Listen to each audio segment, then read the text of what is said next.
Hello, hello, and welcome back to Bad House RPG for the conclusion of the pressure arc of the Circle of Seekers and Sinners. As always, I am your Lightkeeper, Dan Pixel, and we're going to do a quick little introduction of everybody, do some announcements, our content warning, and then we will get right into the episode. So let's go ahead and start. Cyril, remind us who you are. Hi, everybody. My name is Angie, Agonthetic on the internet. My pronouns are they, them. And I play Cyril Craven, he, they pronouns. Kai. Hello, everyone. I'm Kai. I use he, they, and she pronouns, and you can find me everywhere as Estelle Vimladris, and I am here playing Paxton or Pax Jet or Mercy if you're feeling really spicy, who uses he, him pronouns, and he is fine and normal and doing great. Jen. Hi, I'm sorry. I was busy telling people to use the lurk command in chat. Hi, friends. My name is... There we go. Thank you, John. My name is Jen. My pronouns are they, she. The lurk command is my fault.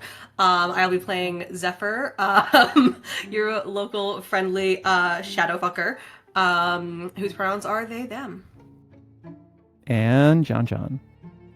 Hello, I'm John. You can find me on Blue Sky at John.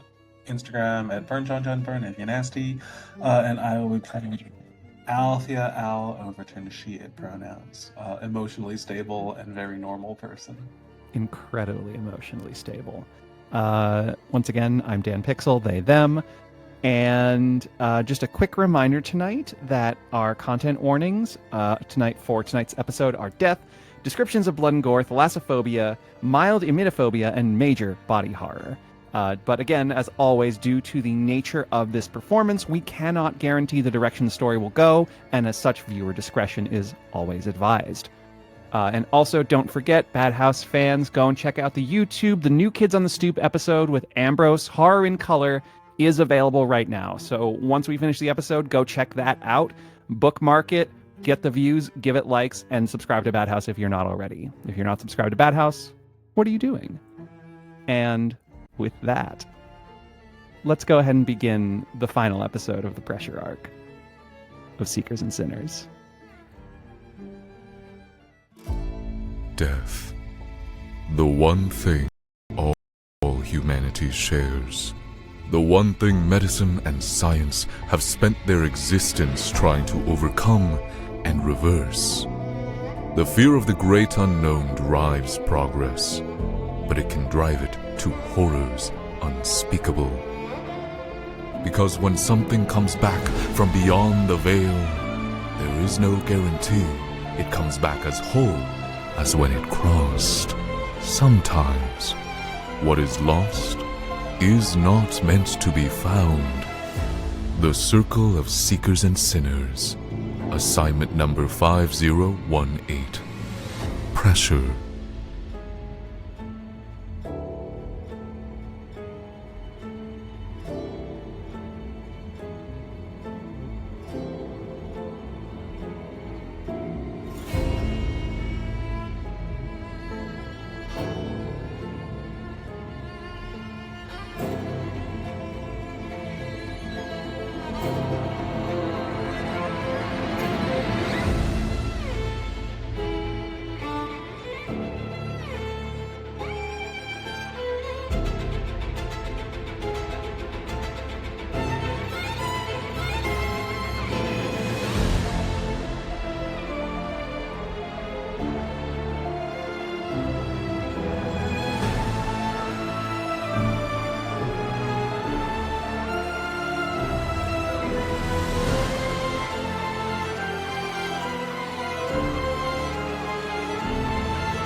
Previously, the Circle of Seekers and Sinners were assigned a brand new mission to make their way down to the Devil's Well, the Eon's Laboratory at the bottom of the Glass Sea, near the Vast Chasm, an eternal gorge in the water like a thunderous waterfall, breaking an otherwise mirror finished surface. In order to get down there, they had to make an arrangement with an unsavory character, and a dangerous one. A man from Cyril's past who raised him, taught him the ways of the street. Othello Otto Barlow, a dangerous man. The Circle approached him, their meeting arranged by Professor Viridian Lane. It didn't go as they intended, but they were able to secure passage out, with the promise of returning with a vial of Eon's grand project, perfected adjuvant, a bleed suppressant, and chelation treatment. Barlow also, in the process, made a deal with Al. A promise for future favors, should it arise. And all the while, an odd smile on his face when he looked at Pax or Cyril. On their trip on the liner out to the Devil's Well in the middle of the ocean, Paxton came to a realization that perhaps his past wasn't as far behind him as he thought. The identity that he worked so hard to suppress, the youngest child of the Mercy family of Silverslip. Perhaps Barlow knew the whole time. But they couldn't think about that in this moment as they made their way down into the abandoned station. It was quiet, save for one loudspeaker commentary from the contact, a member of Eons and Candela Obscura, Dr. Avery Choi. Dr. Choi led them through the station, its security measures to suppress any contamination having flooded several chambers. Along the way, they saw evidence of the destruction caused by this suppression. Dead bodies floating in the water, dead animals. They also found the incinerator, in which several bodies were there, marked not just with the burns, but also track marks, and an oily substance in the mouth of one of the corpses. With nothing else to put together, they made their way to Avery Choi in the laboratory in the back, and they shut down the bleed suppression field that was affecting both Zephyr's shadowy passenger and the odd umbral hand of Paxton Jet. This bleed suppression field needed to be shut down in order for them to get out and to claim the laboratory as their own. However, the second that it was shut down, a shotgun blast from the door kills Dr. Avery Choi. The gun wielded by none other than Dr. Avery Choi, who says, "We are all going to die down here." But before we pick up there, we see an office. Some kind of office. There's a large glass window at the back that looks over a bit of a rundown portion of the city. The office itself is fairly neat, dingy in some regards, not terribly fancy. And in it, a man sits at the desk, his hand against his forehead, leaned against it. A shock of white hair, slicked straight back, and a tattoo along his arm. As we sit here in the office of Otto Barlow, we notice his breathing becomes ragged.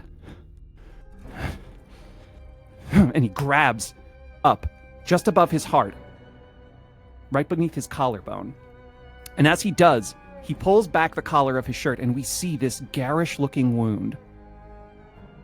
This dark, inky blackness beginning to pool around it, and a vein sneaking up his neck. As he does, he pulls open a drawer and begins to, rifle through it quickly, looking for something. We can see the panic in his eyes. And in fact, one of his sclera begins to darken, like ink spreading through water. He finally finds what he's looking for. He pulls out a little auto-injector and a small green vial. He fumbles, but he manages to load the vial into the auto-injector and quickly jabs it into his chest. There's a as whatever is in the vial is distributed, and a green pulsing glow overtakes the blackness. We watch as that ink pulls back from his sclera, clearing. His breathing begins to ease.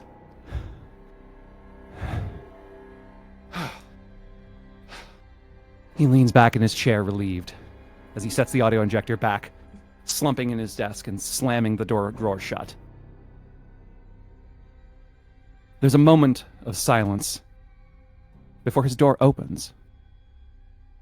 And in it we see the silhouette of a woman, probably about 5'6", 5'7". Barlow sits up in his chair, his hands now on his desk, staring at her. She takes off a wide-brimmed hat and hangs it on a hanger near the door. And we see a face of a woman who can't be more than 30 years old, very young. Her face has very sharply defined features, cheekbones very protruding, and brown eyes, but as we zoom in on them, we don't see warmth in them. Calculation, perhaps. Her hair is pulled up tightly in a thick bun, twisted high on the back of her head. She's wearing a thick velvet raincoat.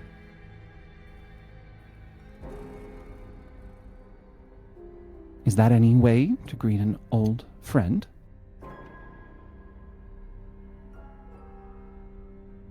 Otto stands up. You're late. And she takes her jacket off and hangs it up and walks over and takes a comfortable seat at her desk. And to an outsider, this appears beyond abnormal. No one behaves calmly in the presence of Othello Barlow. And yet here this woman, younger, certainly not even half his age, confidently folds her legs and leans back with a smile playing about her lips. You will have your end when I receive mine. And he snorts, just a frustrated kind of sound. He's clearly not over the moment before, the attack of whatever just seized him before she entered the room. It is arranged as you requested. The Briar Green Periphery Sergeant owes several favors. And she smiles. And she reaches inside of her blazer and pulls out a little metal tin box and sets it on the table. She opens the lid, and inside we see more of these green glowing vials, similar to the ones that Barlow just loaded his auto-injector with. She snaps it shut and slides it across the table. And she mutters, "Good boy." He reaches his hand across and grabs the box, opens the top drawer where we saw him grab it the injector before, and drops it in there, closes it. When will you deliver the final product? And she raises an eyebrow at that. She says, when it's completed, no sooner. Do you think I would really string you along, Otto? And he offers like a bit of a frustrated snort. And it's becoming clear that his irritation is not so much from her presence, but the fact that she walked in when she walked in. And as he gets farther and farther from having to have treated himself, he becomes calmer. And some of that calculation that we expect to see on his face begins to return. He begins drumming his fingers on the desk, eyeballing her. You know, Doctor, I had the curious coincidence of certain visitors seeing me not too long ago. It was like seeing a ghost. You told me that who I offered to you, that was the end for them. And yet,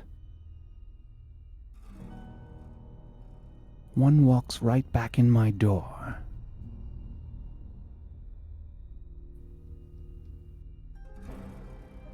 It's odd of you to not deliver on your promises. And we see this woman's face tighten for just a moment. She stops rocking easily and she sits. And she actually looks confused. She says, "Now, Othello, I don't have the slightest clue what you could be talking about.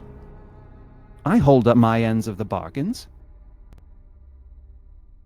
If you sent your little gang as payment to me, then that was the end of them." And he slams his fist into the table and he says, "He walked back in my door." Imagine spending months trying to figure out why my solicitations were going unheeded, and it's because I didn't get what I wanted. And that's not all. And he reaches into a different drawer of his desk and pulls out a gun, a service pistol. And he sets it on the desk. I ran the serial number on this. Would you like to know the unit it belongs to? And again, now the woman is on the back foot. The power has shifted in this room, and we all see it. And she reaches across the table and picks up the gun and looks at it. Military issue? Should I know? The Seidel Infantry Division known as the Longsworth Bears. Ring any bells? And this time her eyebrows pop so high on her forehead. And even more. I'm sure you remember Sylvia and her brood.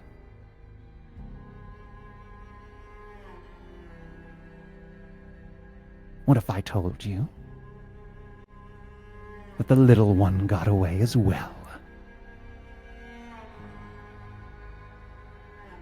And she looks at him for a second, like she's thinking about it. Your namesake? Oh, fascinating.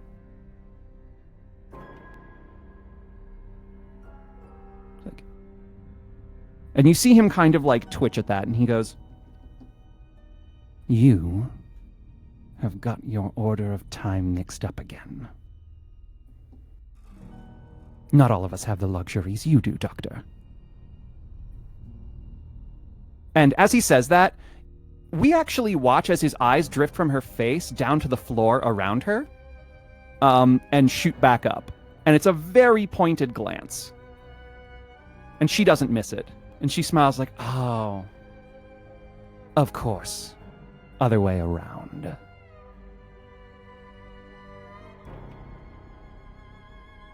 And she sets the gun back on the table and slides it to Barlow. And Barlow picks it up and puts it back in the drawer.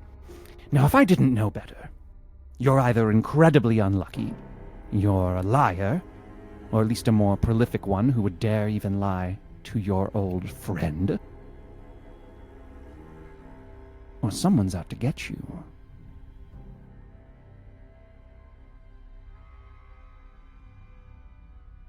And you see now, she puts her head or her chin to her hand, and she's like trying to think it through. Were there any others with them? And he shrugs. He's like, "Some child. Unimportant."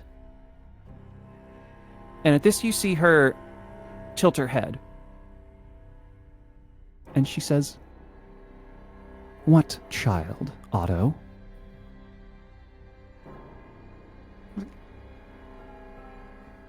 Well, I suppose I could find out for you.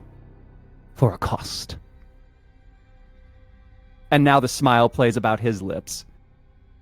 And as it is mirrored on her face, there's a strained tightness to it. And she says, "Very well. Bring me that information, and I'll think about it." And he smiled. His smile is still plastered on, and he says, "You'll bring it, and I will provide it, as well as these." And he reaches into his jacket pocket and sets 2 items on the table. They're small. We can't quite see them, but it sounds like a soft, like, just sort of hit of metal against the wood. Like very light metal. Probably no more than like a gram. And we see her look down at them and look back up. And a wide smile crosses her face.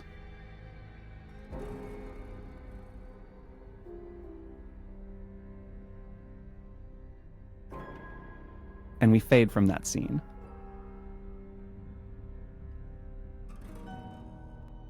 And we pass back through the ocean, deep under the waters, through the walls of the metal hull of the Devil's Well. We see Avery Choi a few moments before shooting Avery Choi. We see them sprinting down the hallway, shotgun in hand, breathing ragged, the same green and black pulsing veins climbing up their neck. And they see the door at the end of the hallway open. They see figures inside, and they run in. They see themselves instantly whip the shotgun around. Bam! Fire. And as the other one falls to the floor, all of the rest of you turn around to hear them say, "We're all going to die down here." And they hold up the shotgun to all of you.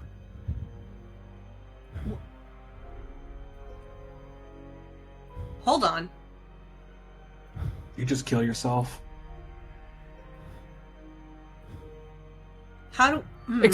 Explain. Explain. You see them look over their shoulder back down the hallway. We may not have time. Wait. You see them looking quickly around at all of like your lapels. You see them look first to you, Zephyr, and it looks like they don't see what they want to see, so they look over at Paxton, and they see what they want to see. And they say, "What circle are you? What's your circle?" Seekers and sinners. How do we know you're...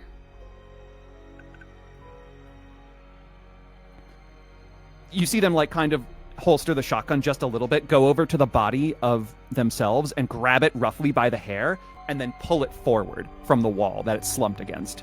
And as they do, you see on the back of the neck of the Avery Choi you've previously spoken with, there is like this small, there's like 2 dots on the back of their neck.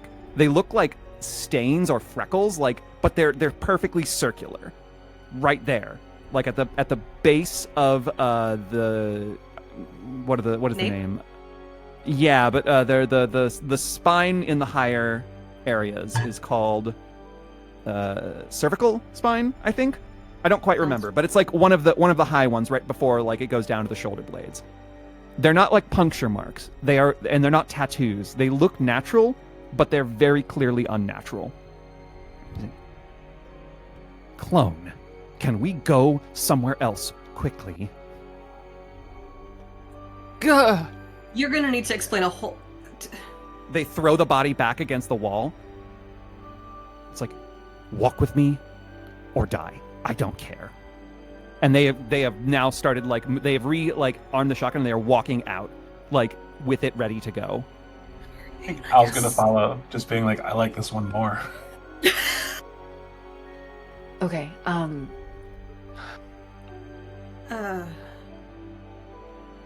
I also think that we do need explanations. However, it kind of, in hindsight, the fact that the other Avery Choi was so cool and relaxed with us, No, you're right.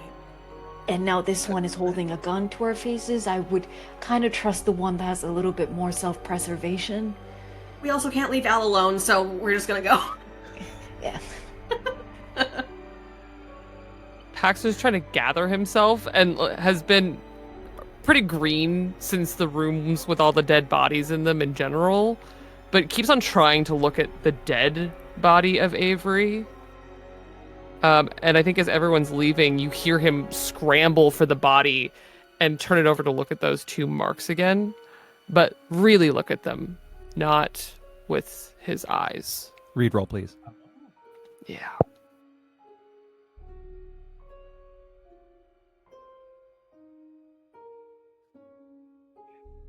No, that's a 3.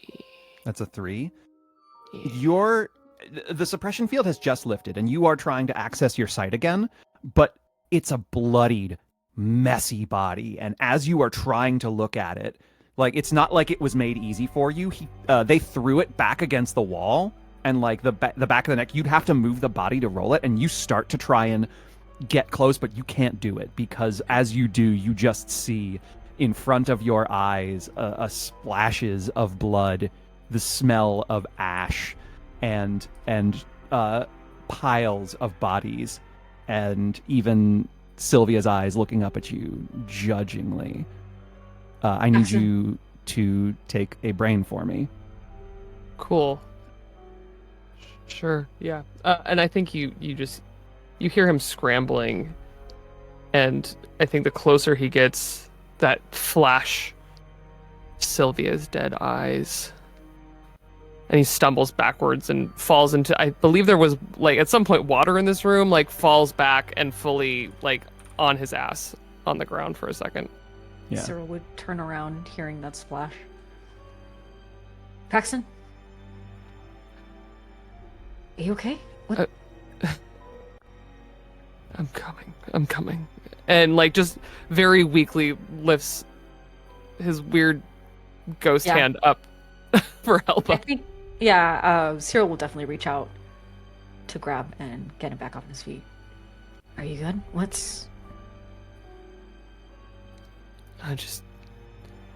I don't do dead bodies very well.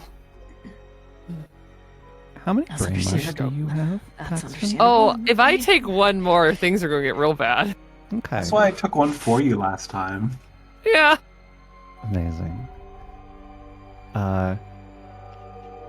The Avery Choi with the gun has been booking it down the hall, and instead of going back to the main area, to the main like split, has taken the right turn down this hallway to go over to what you know to be like the ancillary laboratory area. And as they begin to move down this hallway, Al, you probably hear it first. It's like this sound, it's like wet, but like animalistic. Like a rasp coming from somewhere guttural. Like a... First. Just one. And then a second. And you see as Avery aims the shotgun up, and as they come around the corner, there are 2 humanoid figures. And they look to be... Their clothing suggests that they were probably scientists. Emphasis on were. They still look human. But it's very clear that they've probably been submerged for a day. At least. And there is this nasty, viscous, oily substance pouring out of their mouth. Just kind of at like a slow pace, like a... And you see immediately as Avery, bam, fires another shot and opens the back and starts like reloading. Catches the first one in the chest and it slams back and like droops to the ground. A spray of blood and some kind of viscous dark ichor spraying the wall behind it, but the second one is now lunging for you. What are you doing? Could you define for me what a heavy weapon is? Great question.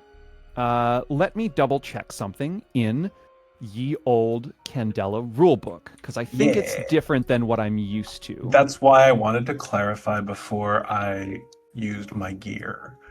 Because I have marked a hand weapon and given that pistol to Barlow, so that's out of the question right now, I think. Great. Things that would be indicative of heavy weapons are things like sledgehammers or like big nasty like fuck you kind of things, or anything that has the kind of weight behind it, even if it's not like the size, you know? Another person. Yeah, I think I would like to invoke my gear, heavy weapon, and I am going to draw what I've had on me this whole time in preparation for the mission. Yeah. A big, like a fuck off sledgehammer. A big fuck off sledgehammer. Let's say it's been like holstered on your back. Yeah, like or just kind of like over the shoulder. Yeah, or I grabbed it from the incinerator room in preparation for this. Any number of things. Love it. Love that. Yeah. And because I don't want to touch this Icarus thing with my hands, and I'm very punchy, so I'm gonna use a stick with a weight on it instead, which seems like a reasonable thing to do. You sure I'm gonna swing at it while yelling at Avery, "Explain!" Make a strike roll, please. This is gilded, and that is going to be a 6 and a 4, so a 6. 6. Yeah. Oh wait, I get to roll one more. Sorry, I rolled 3. So yeah, 6 and a 4 and a 4.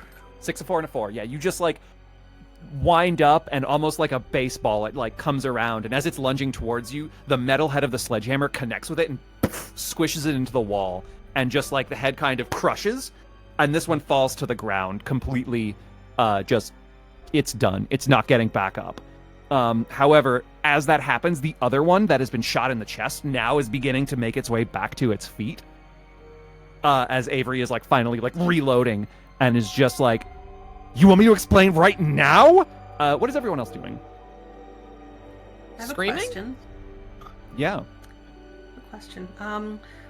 Would this be considered a phenomenon that we have encountered?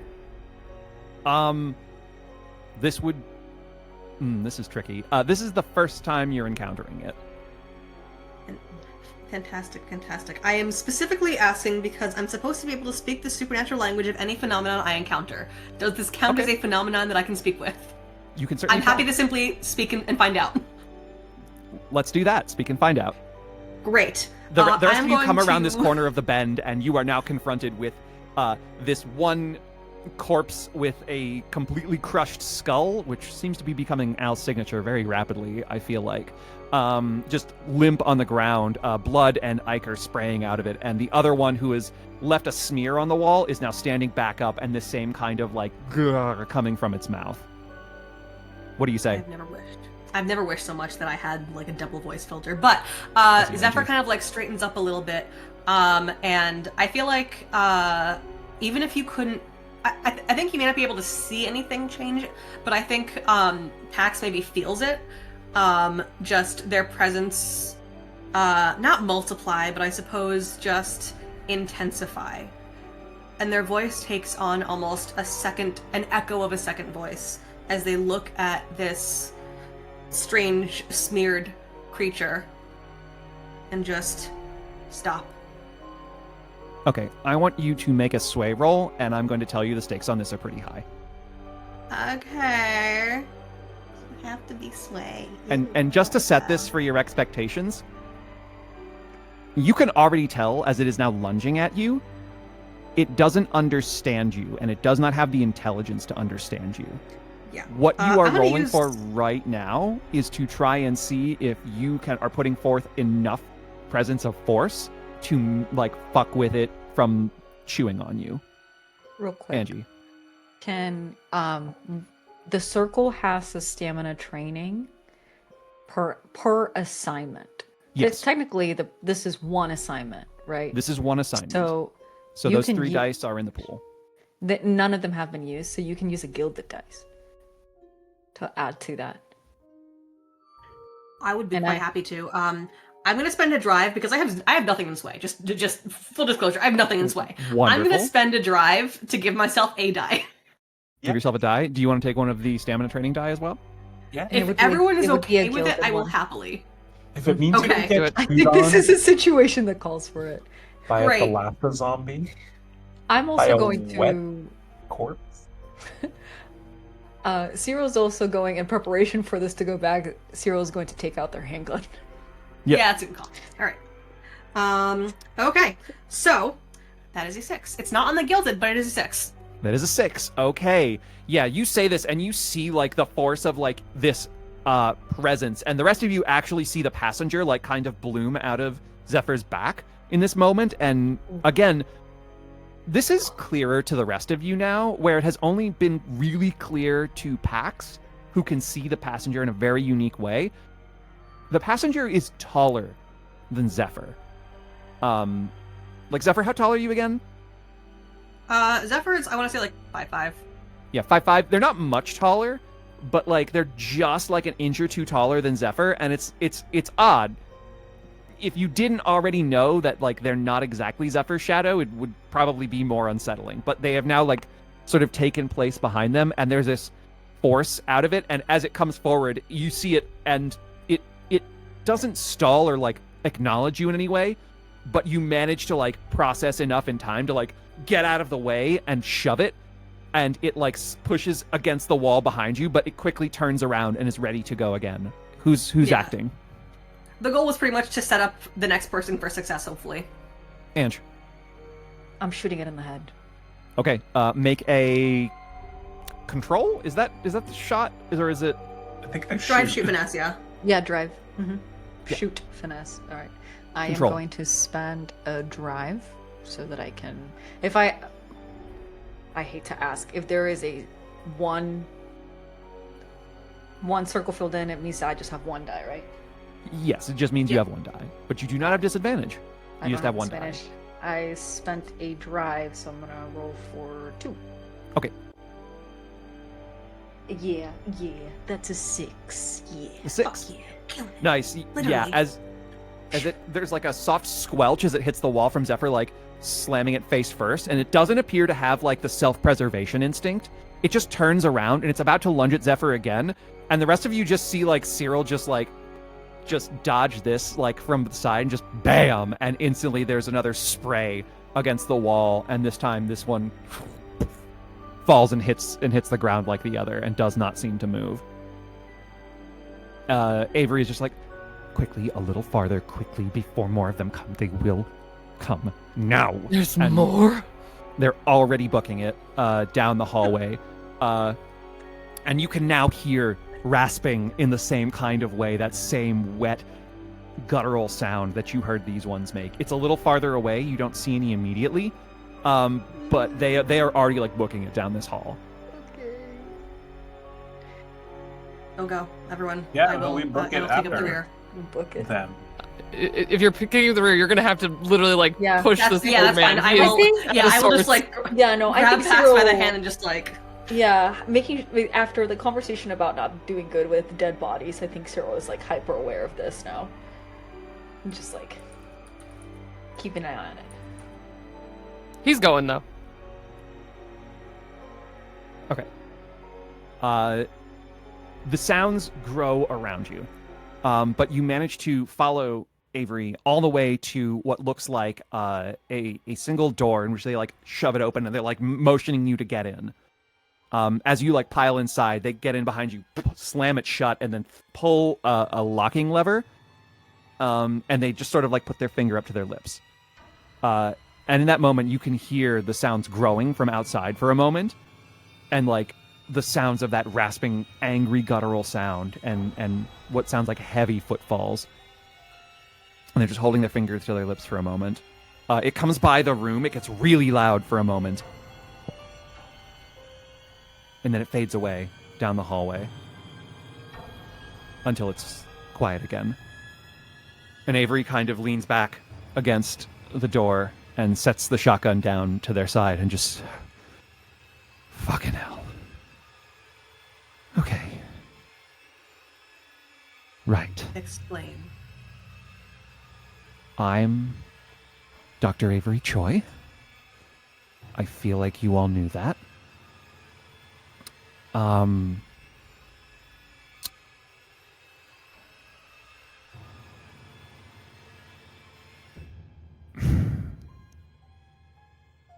It's difficult to explain this.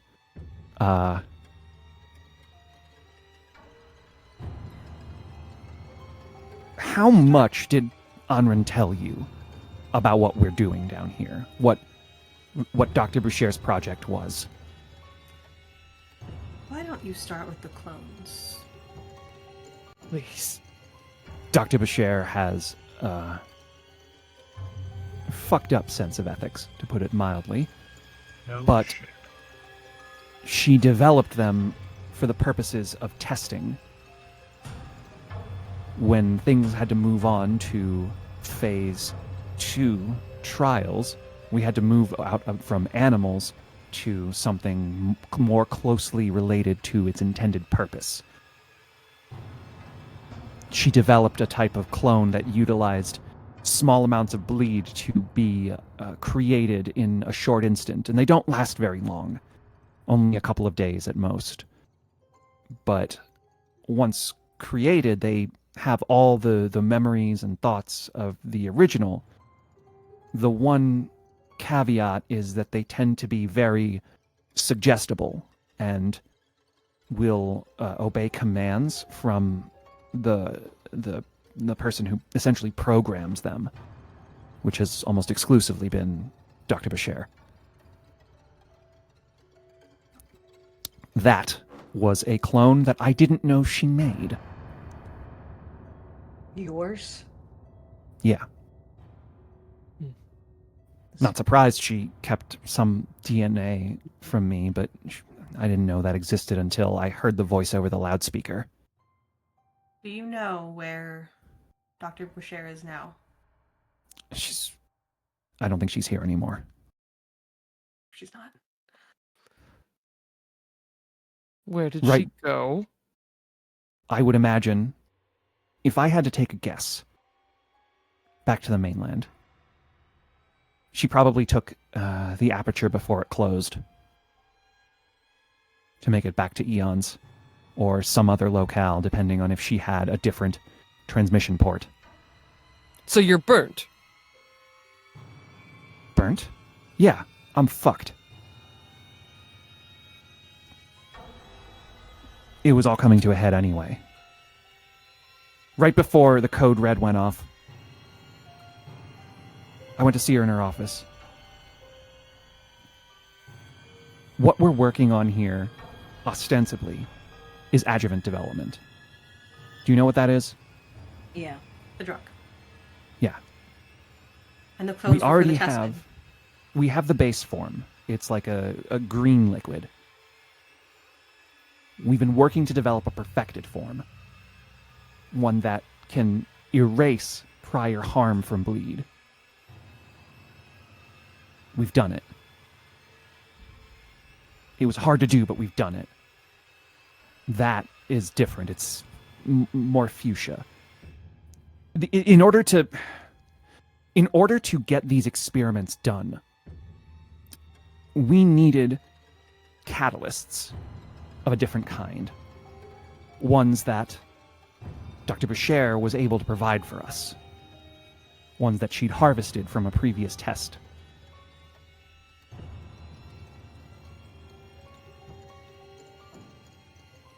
What catalyst? And what previous tests? Because it sounds like these experiments are ethics issues on top of ethics issues on top of possible war crimes. On surface level, it wouldn't even appear that way. Adjuvant itself is developed as a bleed chelation therapy. We had to spend years studying the effects of bleed on the human body and the way that it binds to cells and blood vessels in order to find any kind of way to treat it in its early phases. But trying to reduce its harm once it's been heavily invested in a system We couldn't do that with adjuvant as it stood. So we needed to empower it. This is where these samples come in from a previous subject, a person who had been merged properly with a phenomenon. The famine. Sure. That project was something Dr. Boucher had spent years working on. These samples both were a godsend in terms of the work we were doing to develop the perfected version. It proved that there was an ability for life to adapt to bleed and not just succumb to it. Zephyr, how long was your aunt away? Wasn't it like 10 years? Something like that. Why? We all first met her, it was in an Eon's lab. So... Well, Was she part of this then? Was she one of these She wouldn't have subjects? She had the famished in her. And she had some kind of control.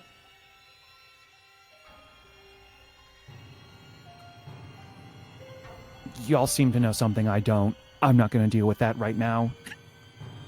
We're not in a place where we can. Next Wait, question. Are you then. telling me? Go ahead, Pax. No, please. Are you telling us you have perfected a substance that can reverse bleed damage? It has been tested and proven. In some cases, yes. It still depends a little bit on the severity, but it can undo certain types of harm that our previous versions of adjuvant could not do. And as they say that green and black vein starts pulsing again on their neck, and they slap a hand to it, and they're like, I see you've been testing Really? it too. testing it is a strong word. We'll get to this in a second. The reason I confronted Dr. Boucher, and the reason I contacted Anran to begin with, those samples from the prior specimen, I discovered Dr. Boucher. In order to understand it, to incorporate it, we had to do some testing on smaller species to determine what the unaltered specimen would do. In lab rats, for example, it proved promising in some regards at first on its own, a regenerative quality. But it also had many side effects that we needed to taper out to infuse it into the adjuvant. Aggression, violence, loss of reason, the sort of dark Icarus staining around the mouth and gums. So, Yeah. We would call it acute nightshade toxicity. That was the name that one of the scientists cooked up for the substance, nightshade. It's not cute at all. I think if they were still alive, they'd probably think the same. They called the Answer the rats question? that didn't live those experiments dusk mouths. And there's a particular nastiness that was uncovered when one specimen began to show symptoms of acute nightshade toxicity without having been administered any nightshade. It's transmittable. Oh. air, fluids. In pure form, aerosolated, which is how I believe the outbreak began. There's no more in the air down here. It would have died out already. But it is transmissible by that Icarus substance if it enters your bloodstream. So we really don't want to get touched by those things. And they're gonna roll up the tattered sleeve of their lab coat again, and you see like a wound on their arm, which now you can see up close as they like wipe across it, like a scabbed bite mark on their arm.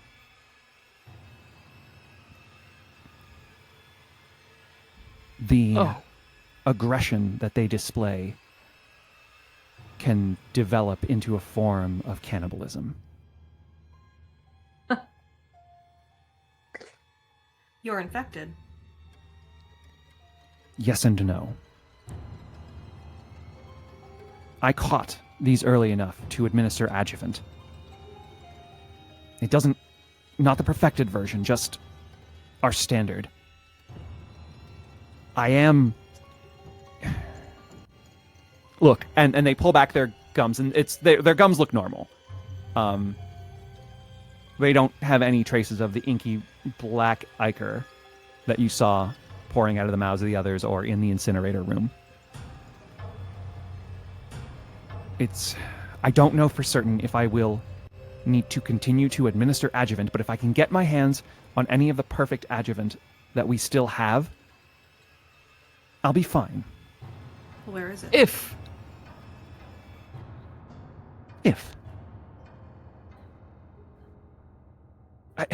I'm sorry.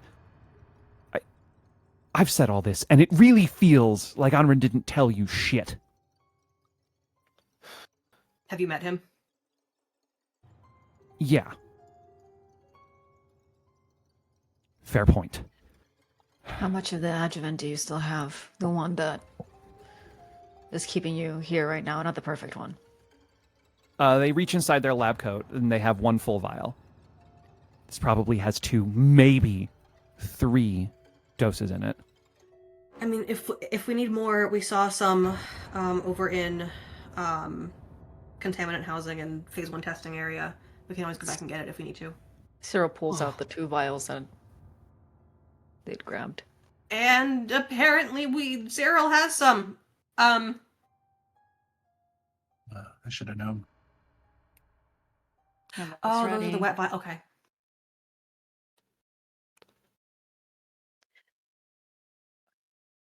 Okay, so we now have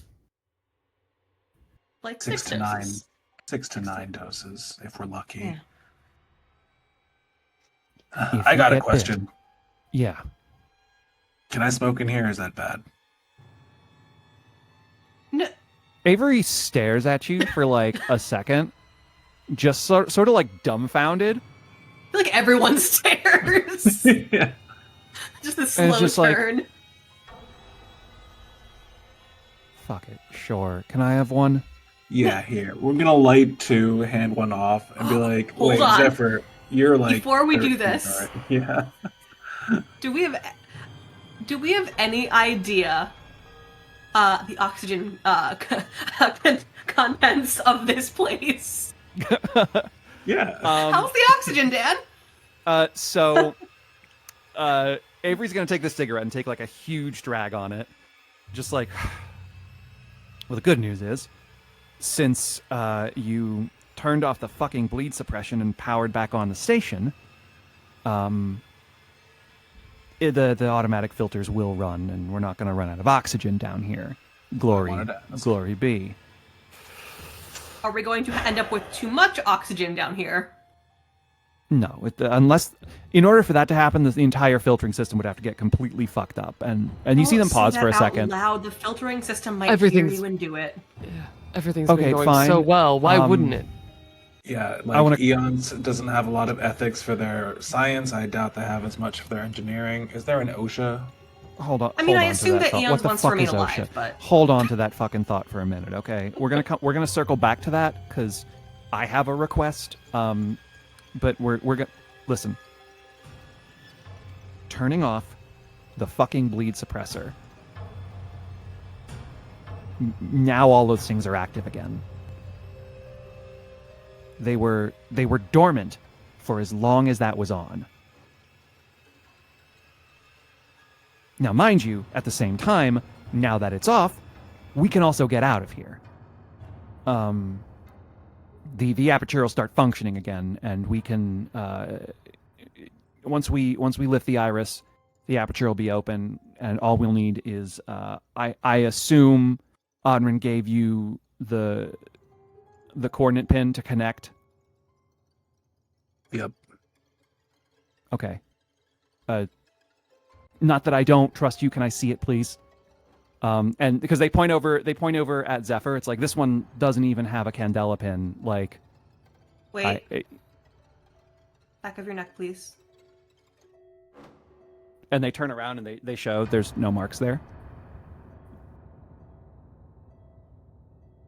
Zephyr, where is your candela pin? Where the fuck is my phone? Zephyr, you reach up to your lapel where you normally keep it. It is not there. Oh! Yeah, that's. So Zephyr's just like, oh, it's... I think it's when you got clonked in the head earlier.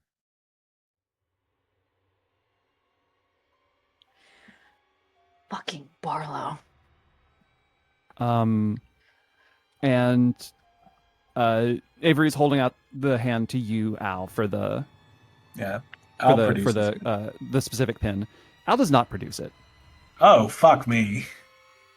You're looking for it. It is not there. We just all been fucking pickpocketed. Check your tits, everyone! Check your tits! Yeah. We all check our tits. And you check your tits, and you do not find those two pins.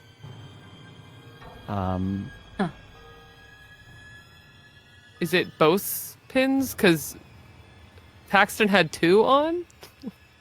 So, Pax, your pins are fine. Cyril, your pin is fine. Al, you have your candela pin, the one that is altered to vibrate. That was done by Azure. You cannot find the specific circle mark pin that you were given by Amaris. And Zephyr, your pin is gone.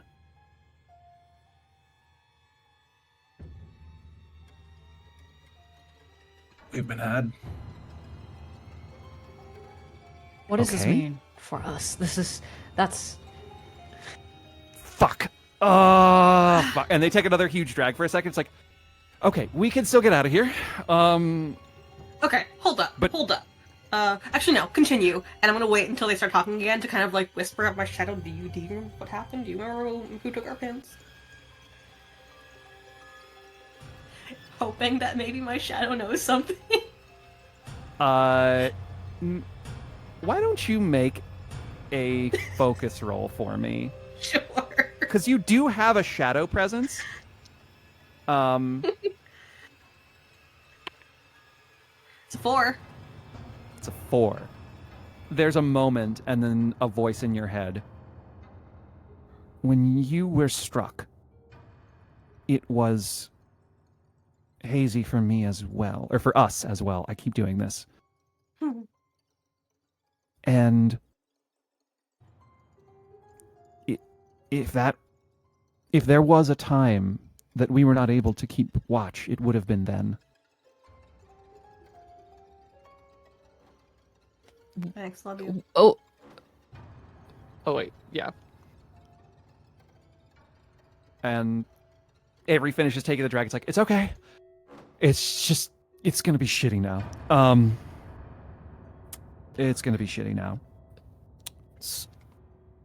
So, on the subject of leaving, since I would like to leave, Yeah, how, same. Continue. with this particular, like, I can't just, give this one to someone else and we all go. That's not how this works, right? So, how do we get out of here? How do we fix this? I, thankfully, am a cautious motherfucker. That's what this shotgun was for. I just need to get back to my stash bag in case shit ever did go sideways. I do have my emergency, like, get the fuck out stuff in there. I was in a bit of a rush earlier because, fucking things.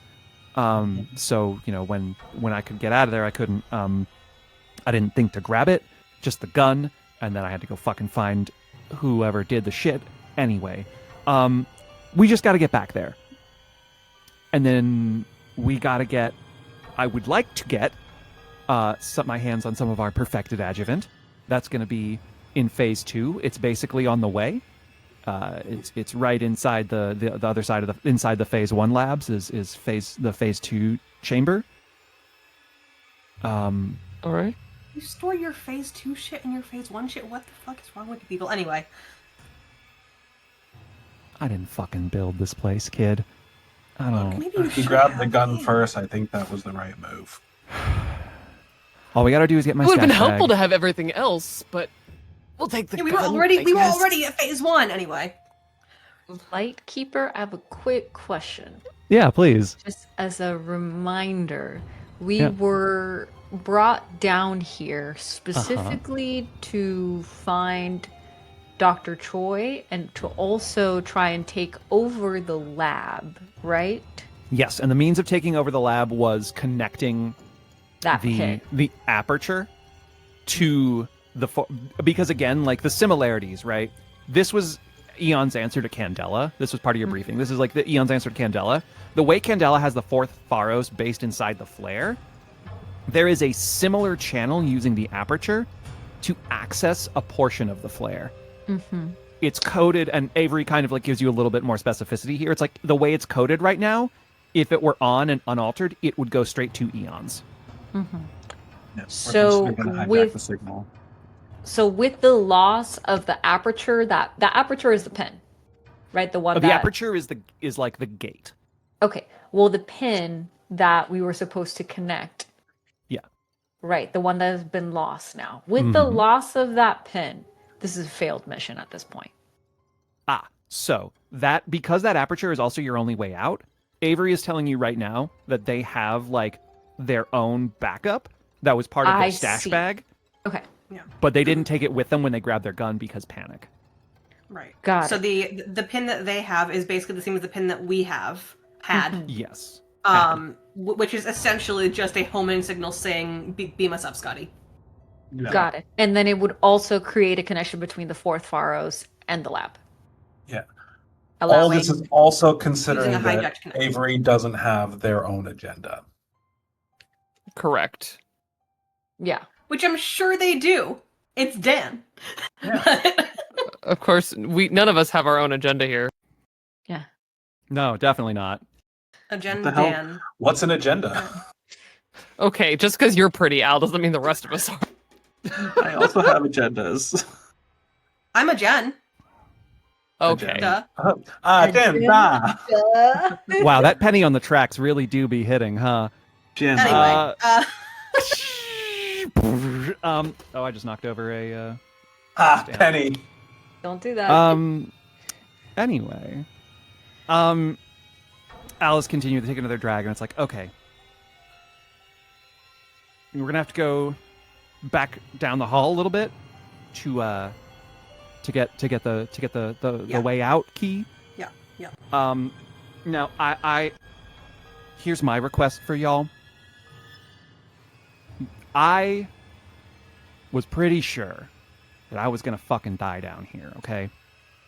Still might, there's time. Yeah. Well, now I have a way out, and I'm pretty happy about that. I'm not gonna lie. However, this place is fucked. You don't Even- say. Yeah. We're talking like Fubar, like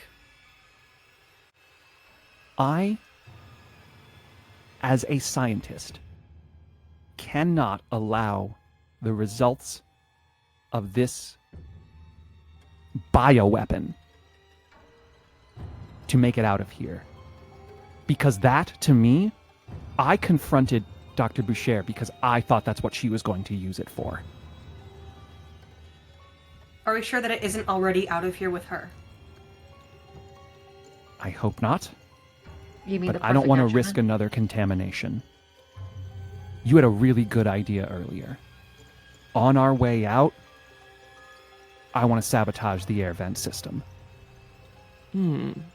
and blow this fucking place to hell. Oh, you're welcome. Do you mean the perfect adjuvant? That's the bad stuff? I thought that No. was The dusk mouths. The dusk nightshade. mouths, the nightshade. The nightshade. Okay. So much science things. So I let's just- keep an eye out for roughly how many scientists you think became infected. Not to mention their clones. In theory, Right. some of them were probably incinerated once they stopped functioning. Yeah, we saw a few. How...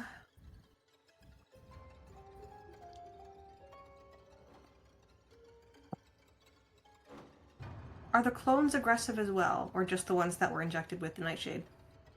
The clones are just clones. I don't think there are any up and around anymore. I didn't think there were any at all until There I heard was my one, own so- voice There was one. coming through the loudspeaker. Yeah, that clone Um, had some interesting intentions on removing the bleed suppressor.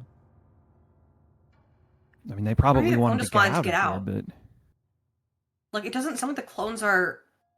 Avery like starts like thinking, and they're just like, I mean, I'm sure they wanted to get out of here, but as I said, the clones are suggestible and they don't live for very long.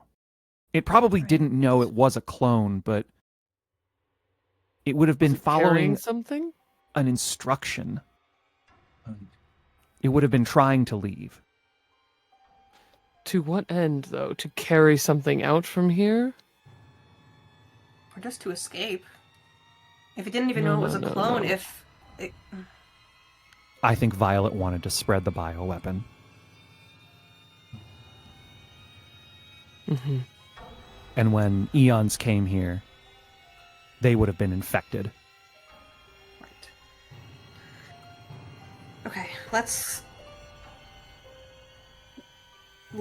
go and find this stuff, and we will figure out the air vent sabotage on the way out.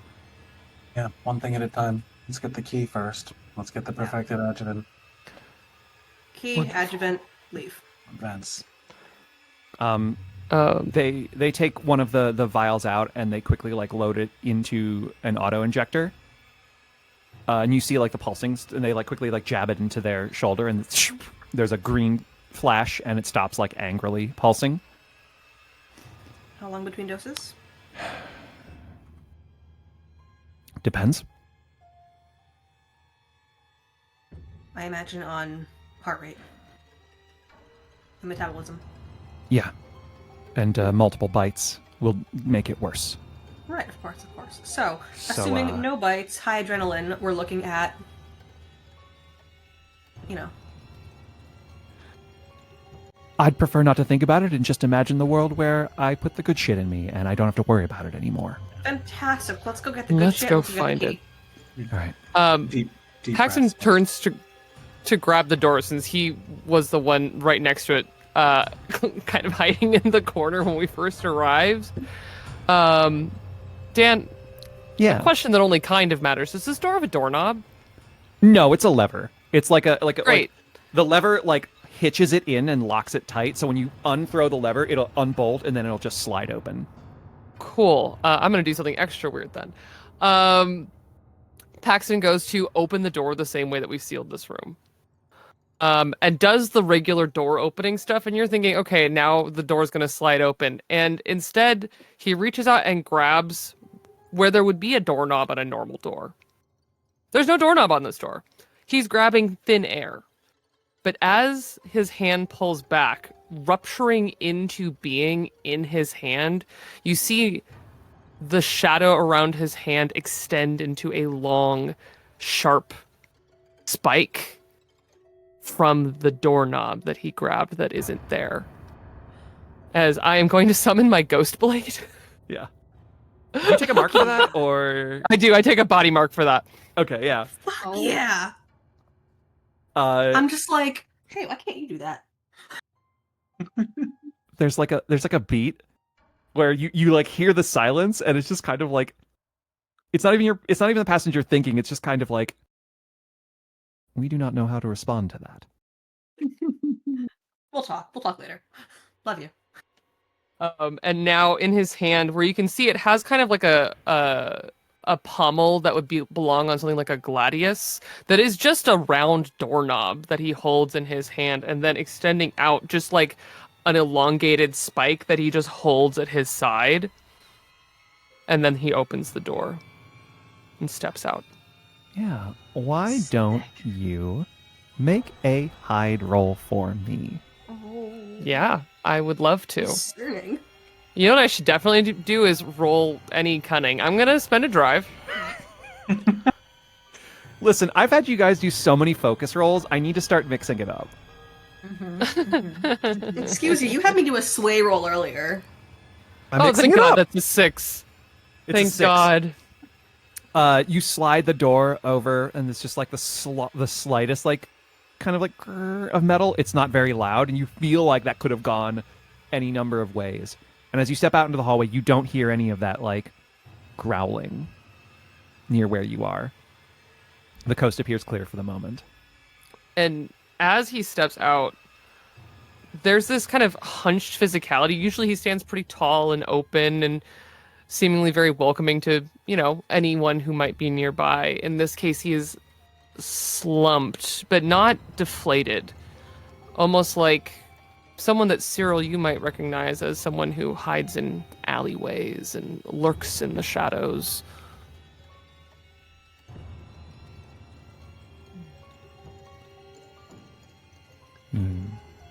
Step all out into the hallway. Avery, like, looks back and forth, points, like, kind of like this, farther down the hallway, not the way you came. And then just begins walking and is, like, motioning for you to follow. I'm going to use a power that's... This is, like, back farther along the ancillary lab.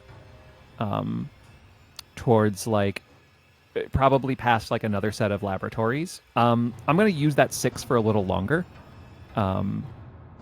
And you don't encounter any trouble in the hallways. As you travel for the next, like, several minutes or so, you start to pick up the sound of, like, thumping and growling here and there.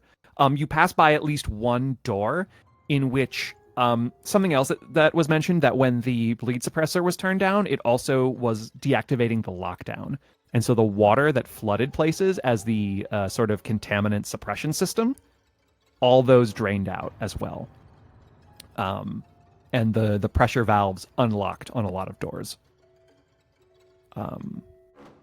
So as you continue to walk, like, there are moments where you have to pause and hold as you hear, like, the soft growling around the corner, and then it fades away as these, like, thudding, heavy footsteps. There's no attempt to hide them. There's no intelligence in these things anymore. But eventually you do come to an air vent in the wall, like, somewhat high up, and you see as they, like, reach up to it, or they, like, try to, and they're like, they can grab it now, but, like, they're injured and they can't. They're trying to, like, pry it off, but they can't seem to. All right, Al, boost me up. I boost up Zephyr. Okay. How do you want to get this air grate off the wall? Can I... The blank spot in gear, can I mark that off and call it just a basic toolkit? Absolutely. Great. It lives in screw hammer it. space until you call it. Yeah, oh, A+. which reminds me, I have an ability that lets someone else take an extra gear if we need that at some point. Nice. I'm just gonna say toolkit. Noted. And mark it, and then unscrew the vent. Okay. Will you Yeah. make a control roll for me, please? I can do that, hopefully. We'll see. Can I assist by Nope. being just so fucking sturdy? I mean, yeah. Pass along a thanks, die to good face. assist. Yeah. Great. Okay, that went from a 2 to a 5. Yay! A 5, a mixed success.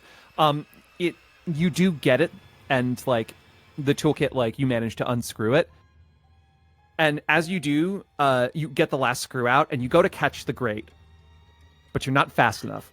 Oh, it goes clang! It slips through your fingers, and it hits the ground with a thunderous crash. Uh-oh. But inside the vent, you do see a little metal case. I grab it. Yeah. You grab it out, and the sound of ravenous, hungry, wet slavering, just the jaws clamping together. Go, go, go, go, go! Immediately, you are all booking it, but now there are several on your tail. Let me see how I want to do this. Per your plan, the next thing you've got to do is get over to phase 1. Which means you got to go back to the main hallway, back to the main dome, down that hallway to the end. Yep. So this is going to be a moment. Here's my question to you all. How do you want to handle the pack of duskmouths behind you? Do you want to try to outrun them and lose them? Do you want to engage them? Do you want to try to make it to more favorable ground before you engage them? Decide on that, and that will determine the role that I ask from you. May I request, as we hear the sounds, can I make like a survey check to see if we can figure out roughly how many? I will that give you that feasible? as I will give you. I don't think you need to roll for that. Okay. There are like 5 or 6 of them. Cool. Yeah, so I think my suggestion then would be, trying to see if Choi knows favorable ground. Yeah. My second Yeah. suggestion would be once we get out of the ancillary lab area, to bolt and jam the door, leading to this off hallway to the ancillary labs. That would be my second suggestion. I'm with the getting into favorable ground before we Same. try and Yeah, attempt do to fight anything. these things. Okay. Avery will at best suggest it's like if you make it like you can funnel them through a choke on the exit to like the ancillary lab or the exit from the main lab hallway back into the front dome. I think They we do should warn do you in terms ancillary. of the entrance to the main dome is that they can no longer guarantee that the main dome is necessarily safe. Yeah, and also we may need to get back into the main lab as well. Yeah. So So- my instinct is to try and outrun them to the hallway to the main lab and then seal off the ancillary area.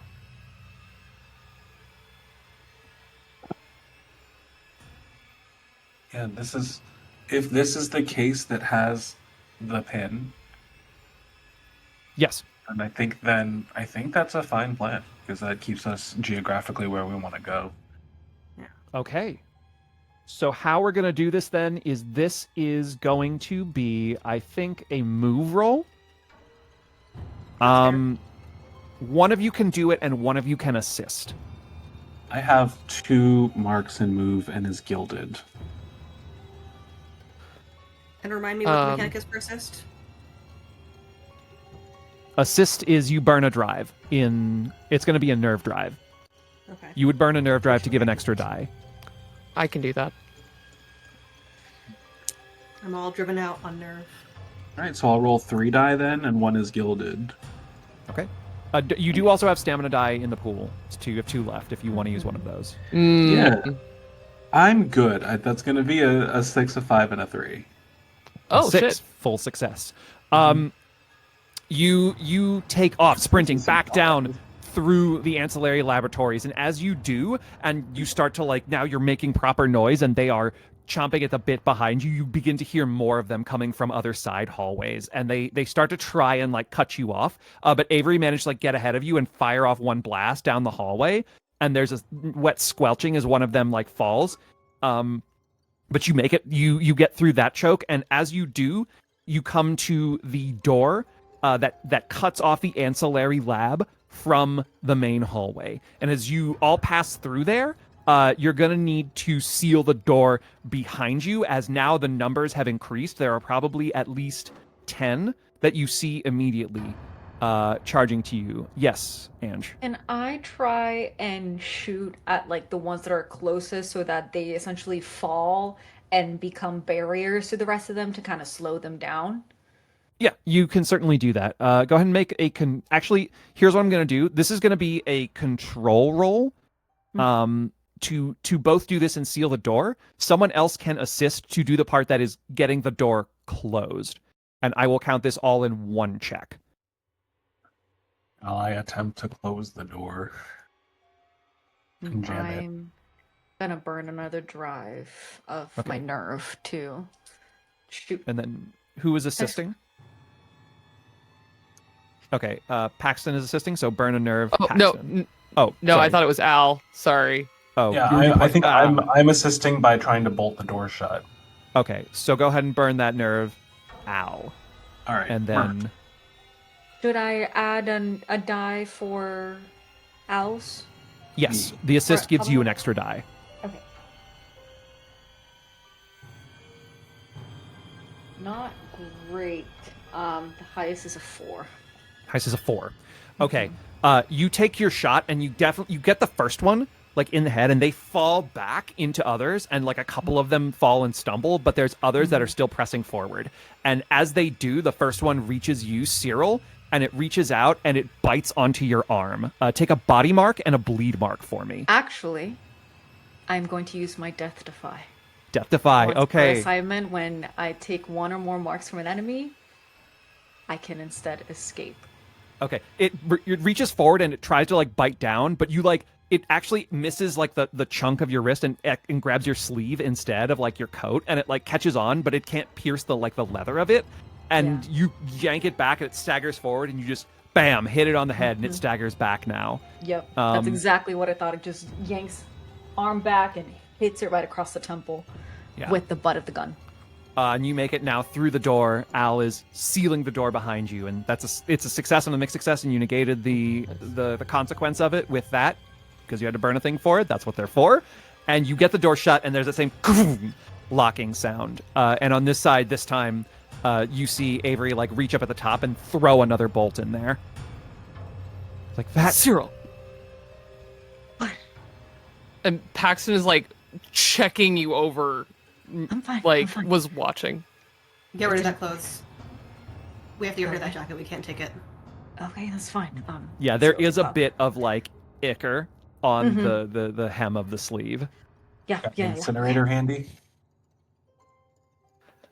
I'm also gonna like clap Cyril on the shoulder like once the jacket is off and just be like, "Nice job." Yeah. Fighting. Better your jacket than you. Yeah.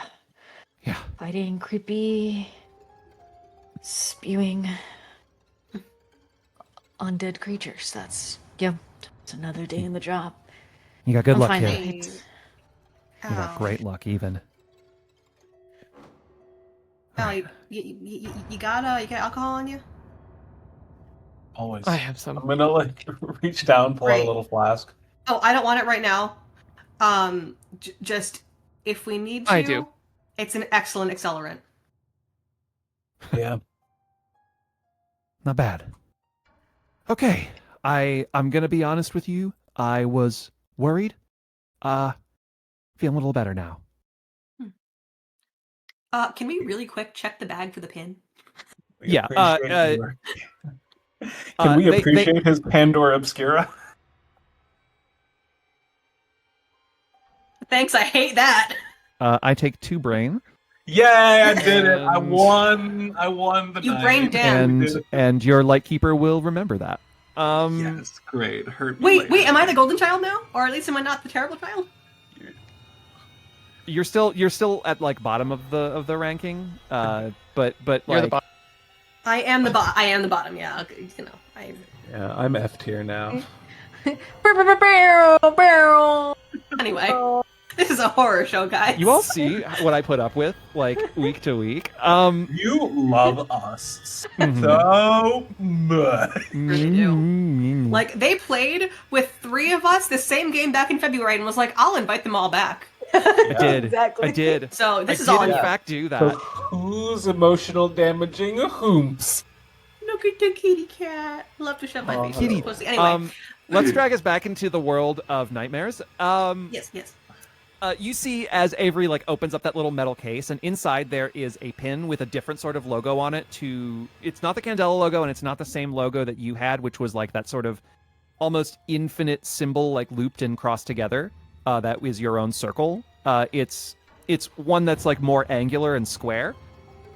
And they pull that out, and there's also like a little, like a, it looks like a packed ball of sorts. It's and they pull that out, and they're just like, other part of the get out thing. We place this underneath the air filtration system. That'll sabotage it. The oxygen level will rise, and then all we need to do is leave behind something that'll set off a spark when we go. We'll hold up their lighter. That'll do it. You'll just have to leave it behind. I hope you don't mind. I'll fucking buy you a new one. Yeah, much appreciated. Okay. And they stuff that in their pocket. They say, okay, here's how next part's going to work. And you're walking down the hall to the main lab area, and they like look through the porthole, the main lab, or like the dome to the main lab looks clear, so they open it and swing it open, and you're back in that big open dome where you first got the loudspeaker call, and there's no one in there. And it's like oddly silent again, and there's that like pinging of metal settling as there has been since you first got on the station. And they walk in there. It's like they point to the door that leads down towards phase 1 testing, and there is a lounge in that hallway. Sitting room. Yeah, the core of the filtration system is there. We're gonna set that. We're going to need to do it before we enter phase 1 testing. It's the only way we're going to get enough time building up the oxygen level so that it will set off when we leave. Right, Moreover, so no I don't want to fire try after and that. deal with it once we open up phase 1 testing, because I don't know what's in there. Oh, boy. Wonderful. I'm sure sunshine and unicorns and kitty farts. Mm-hmm. And all Okay, those fart's good pretty rank. I'm things. gonna be real. Is this how you cope? Is this... Yes. Okay. Ugh. Getting a little Alive. unsettled again. And they're going to get up to the door and peek down the phase 1 testing hallway, and they're just like, okay. Looks clear. Looks. Let's go. Well, look, on the Yeah. bright side, with the oxygen level rising, if we die, we're gonna die high and giggling. Not helpful. Oh. See? Don't you prefer Save the us, other you save coping? us. And they swing the lock on the door and just slide it open. And as you move into this hallway, by the way, Zephyr, now that you've had a moment to process it, you recognize that, like, you can kind of sense when they get too close to you. Like, that moment at the door, you can feel them in a way that is really just vile. Like, their presence is something that you sense, and it's just disgusting to you. Like, you don't know what it is. It's...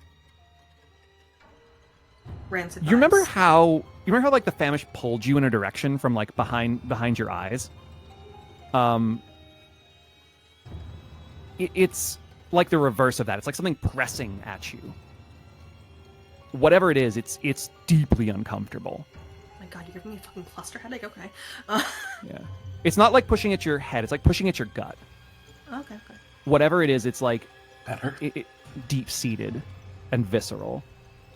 And I think after a moment you realize that the passenger is like not exactly afraid, but like that disgust you're feeling is coming from them. Who wants to make the hide roll as you begin to move down this hallway? I'm gilded and I have 2 on that. So I could Sounds good to me. Yeah, fire away. Go for it. Please. see. Cyril takes the lead. I'm gonna burn it. Zero. I'm gonna burn a drive. I'm down to 1, but That is 2 6s. Woo! We're Ooh. invisible. Damn. Are either of those gilded? Yeah. All right, take that drive back. Yeah. Yeah. Cyril, I want you to tell us how your experiences make this go so smoothly on your critical success. Yeah, I think Cyril, this space, most of the noise is coming from behind us now, with those creatures behind that door and everything, correct? Yeah, like the sound as you open and walk into this hallway, you start hearing the sound again from farther down the hall. Okay. So being aware of that, I think Cyril, the way they move is always very close to the walls. It's at least feeling a surface against their shoulder, because if they use that as a way to keep looking out in a different direction, and just in case if they come across a space that opens up, they're able to immediately look in a different direction. So they use that as a way to continue being aware of the different areas and when something new opens up. Their steps are very calculated, very slow. And I know we're moving a little bit more quicker, but I think Cyril also stops the group at certain points or certain chokeholds to make sure that we're not hitting or disturbing anything that could potentially get us attention. I was also going to ask if I could make a survey roll, like a low stakes survey roll, just to keep an eye out for any dead bodies. I'm going to keep using this critical success. I'm actually going to give this back to you once I narrate this next bit. I'll allow you to continue on this. As you come around the corner of what you know to be that sort of like lounge area, there is you see, and you stop before you get in, you stop everyone, and it hasn't noticed you, but there is one of these dusk mouths in there. And it's not facing you, and you see it's like there is like one body on the floor that doesn't appear to be moving, but there is it is like ripping one of like the chickens that it found and salvaged. It's like you can hear the sound of like ripping and tearing of muscle and sinew, and this like nasty smacking and chewing and grinding. And as you look, you see just like blood and ichor like splash to the floor at its feet. You have the drop on it. How do you want to deal with it? A gun is too loud. So is a hammer? I have a big ghost blade. Me too. I think Cyril looks back to Paxton and looks at their blade. There's a body in there. So just don't pay attention to it. Don't focus on it. Just look at the back of its head. Strike it from the back end. Just turn away.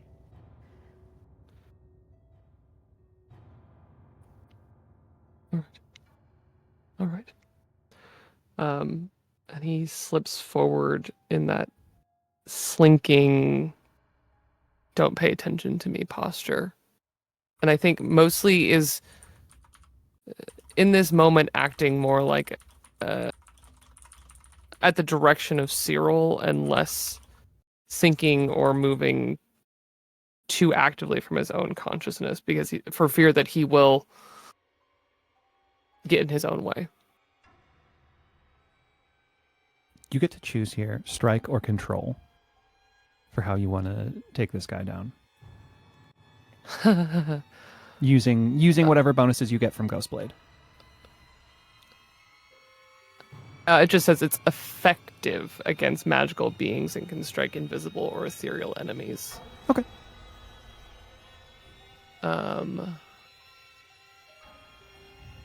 Can I burn a drive to, as a way, like that little conversation having been the assist? Absolutely. Great. I will also burn and drive. Okay.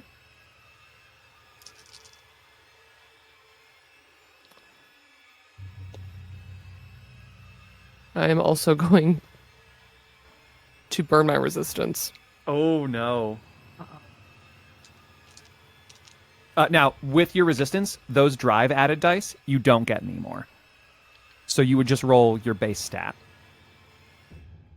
Including Cyril's assistance. No. Cool. So before you burn the resistance, know that. I don't know that it's going to get better, because I rolled flat nothing on either of those, strike or control. No. Ooh. Okay, then yeah, you might as well. Then in that case, if you rolled failures, I you did might as well roll burn it. only a 1 and a 2. Okay. Oh my god. So yeah, if you want to, is that on your reroll? No, that was the first roll, which is Okay. why I was like, maybe it's time to burn that resistance. Okay, Yeah. okay. It was worth it because I rolled a 4 and a 5, so it's a 4. Okay. Oh. Mixed success. You start to move around the corner, and there's that corpse on the floor, and you feel that wrenching in your gut instantaneously as you see it lying face down. And this time, it's Deidre's face that flashes in your mind. Her small body almost blown apart from the gunfire. But you steel yourself and you come forward, but that delay cost you. And you see as the Duskmouth turns around and it sees you, and it lunges at you. At the same time, you jab your hand through its jaw. But even as you get through the throat to the back of its skull and it starts to like waver, it's got too much momentum. It falls into you, and No. its teeth cut against the side of your neck. I'm going to need you to take a body and a bleed. Oh no. No. He, I think, is kind of knocked backwards by the change of momentum, and as he comes up, the ichor across his face is just like swung. He swings his head up, and so the momentum even scatters it further across his face as he wheels around in absolute horror, the corpse still on the end of this blade that is attached to his hand. Boy, adjuvant. You see blood begin to pour down the side of Pax's neck. Shit. Boy, adjuvant. Oh. I think Cyril pulls out one of the vials. Troy. Here's The what I fucking will gun, say in little this thing. moment. Here, as they pull it out and they hand it to you, it's not hard to set up the auto injector. Here's what I'm going to tell you right now. If you want to control this and prevent it from getting worse for the moment, you can use half of the vial. If you want to stop it entirely, you are early enough in the process that if you use the full vial, it will clear the sort of progression of it. We got, what, The- 2.5 files after? Let's go. Yeah. Cyril still has 2 vials. What? So they. I'm telling you this above table Yeah. rather than in Yeah. So thing. This is we'll just have, an like, above table knowledge. 1.5 vials left. I'm fine with that. Yeah, we're fine. Cyril grabs the gun from Dr. Choi. Immediately takes out one of the vials and snaps it in. Paxton. He's glitching a little. You can see that he is trying. He's on a very fast rotation in his head of 1,000 horrors. And he is looking at you, Cyril. His eyes are wide. He is so scared, and not the fear of the man that you see, but of a boy. I'm about to inject you. and it might fucking hurt. I'm sorry. And then Cyril just jams jams it right. Yeah. I wouldn't say I would say in the neck, just because it's the closest thing to the actual contact point. So and just whole you thing. feel the contact, and it kind of like brings you back to the moment a little bit, Paxton, just in time for the needle to strike in, and that hurts. And I think and Cyril instantly has like their hand behind Paxton's neck, just holding it there just to make sure that there's no movement away and like no pulling away of it. the liquid, the green glowing liquid, shoots down through the injector very quickly, and there is this pulse of glowing green from from like the injection point that actually cascades past the wound itself, and you watch as like there's this ichor that's like just around it from where like the teeth cut, and you watch as the green just sort of like overtakes it. And it pulses, and you feel that like go through your eyes, and you, Cyril, holding Pax, see as his eyes brightly, like his irises have a flash of bright green for a moment before returning to their normal color. It's like an electric shock hits your system. But as that sort of jarring sensation clears, there's no more like Icarus veining on your neck. Clear one bleed. And I will take the little timer out of my head for now. Thanks, I hate it. I'm going to immediately grab the body from wherever it has landed and just drag it away out of sight. Yeah. Thank you. Cyril is brushing away using some of their sleeve to kind of brush away the ichor and the blood from Paxton's face.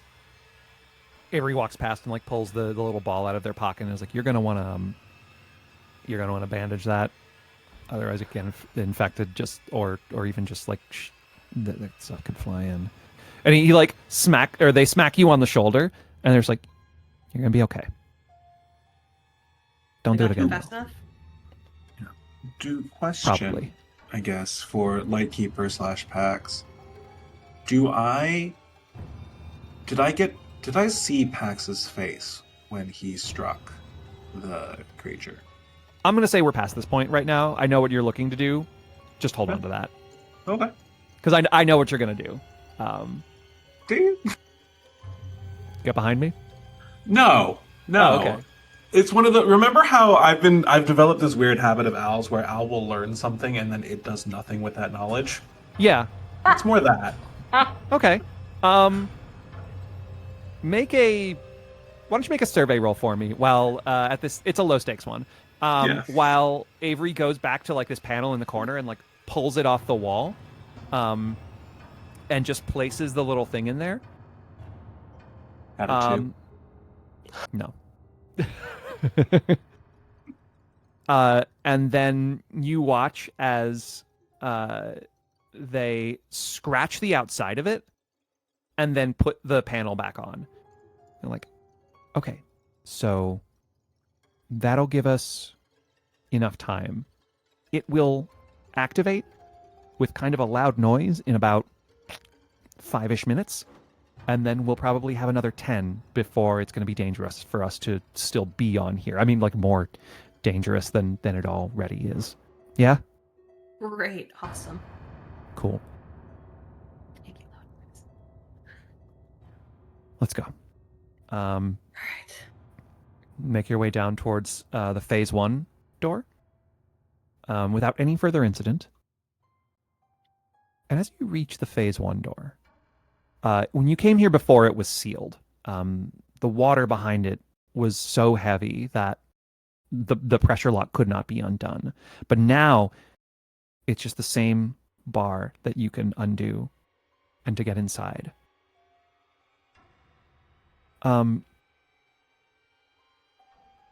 Zephyr, can you make a read roll for me? Or sense roll, roll. Excuse me, sense roll. I was going to ask you for a vibe check. I love it. Yes, you're going to make a sense roll here. Hello. Okay, that is a 5. 5. Mixed And I'm success. taking, that was also my gilded die, so I will do that. You feel you didn't get close to this door last time, but it didn't even matter because of the bleed suppression. But now that you are close to it, now you can feel that same revulsion again coming from the other side, the same sense of something over there. But you also have now a second feeling. And this one feels like a hook. In the same way that the famished used to pull behind your eyes, this is pulling from your gut. Something is pulling you on the other side of that door. You can't quite figure out where or how far away it is, but something inside there is pulling. I think as we kind of approach that door, Zephyr pauses and sways a little bit. And then turns.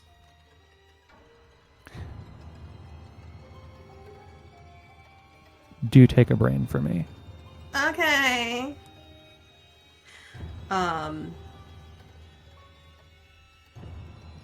There's something in there. And I don't know What if kind of it's... something? That's the question. Definitely one of the dusk mouths. But there's... I think it might be...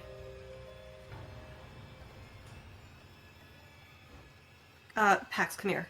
I want to know if you can feel this. It feels like... I can a little do bit like one famished. better. I can look in. It would take a while. Done a little bit of Ouch. snooping about in my life. Define a while. We don't have time. Minutes? Can you do it while we move? No, I have to sit. We don't I have time think for it's this. I think it's worth it. There is something in there, and it's not just the dusk mouths. We've already set the charge. Like, we've got to fucking go. You need to move through that thing. What thing? What the fuck are you I- talking about? There is something in there. I don't know if I am getting two different feelings. I don't know if they are from the same thing, but it's more than just a dusk mouth in there.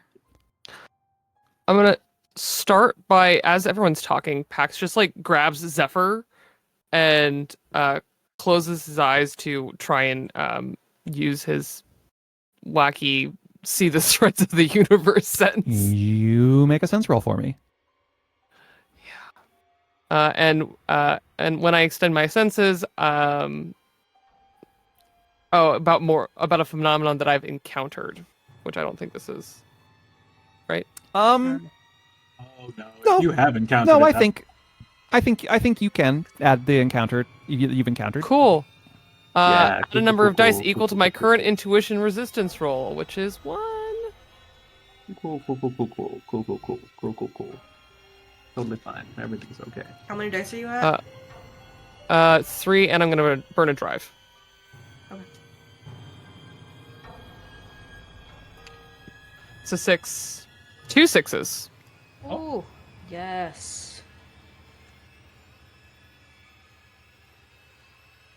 Paxton, you reach out, and again, because you can see the passenger in a way that no one else can, you see it standing there.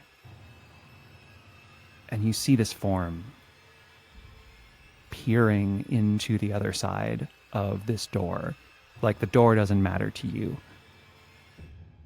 You see many different glowing threads on the other side. And it's the one that you're following. You can see the way that it's like snaking through the air. And you see that like the passenger is almost reaching for it in a way. It's a way that's both curious. The way it's reaching is curious. You can see that. And that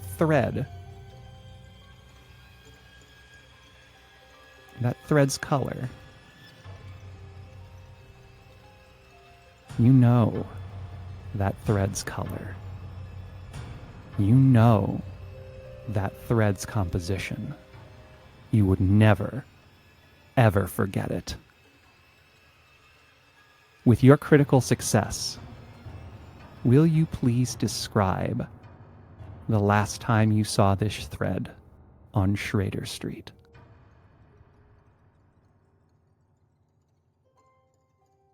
There was music. And in a blur, we see people laughing. We see drunken, jovial people wandering through the streets. And then the blur spins, and suddenly there is screaming. Desperate, running in fear. But it is in a blink of an eye as that screaming stops. And then there's a blank void.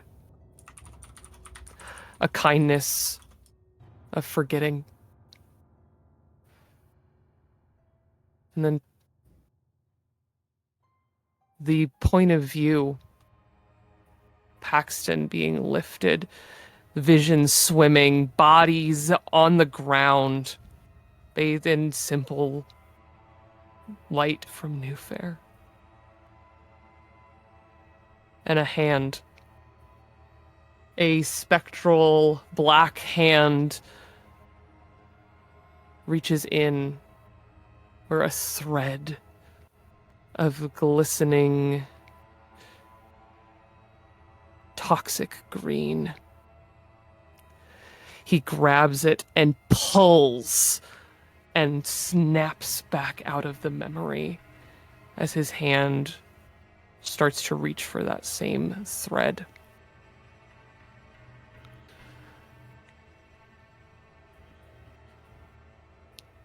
I know what's in there. I know what's in there. It is... How did it get down here? What is it?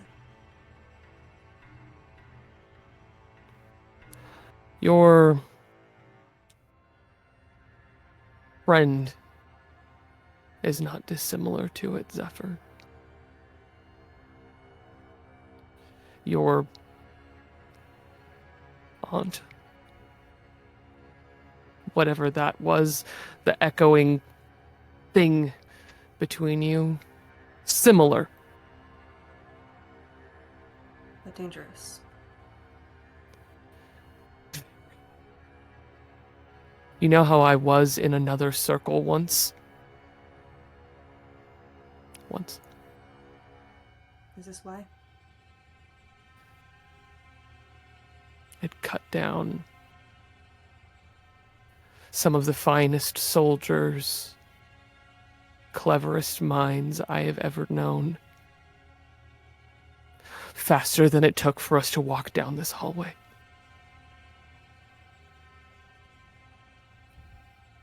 And this is why we take the time.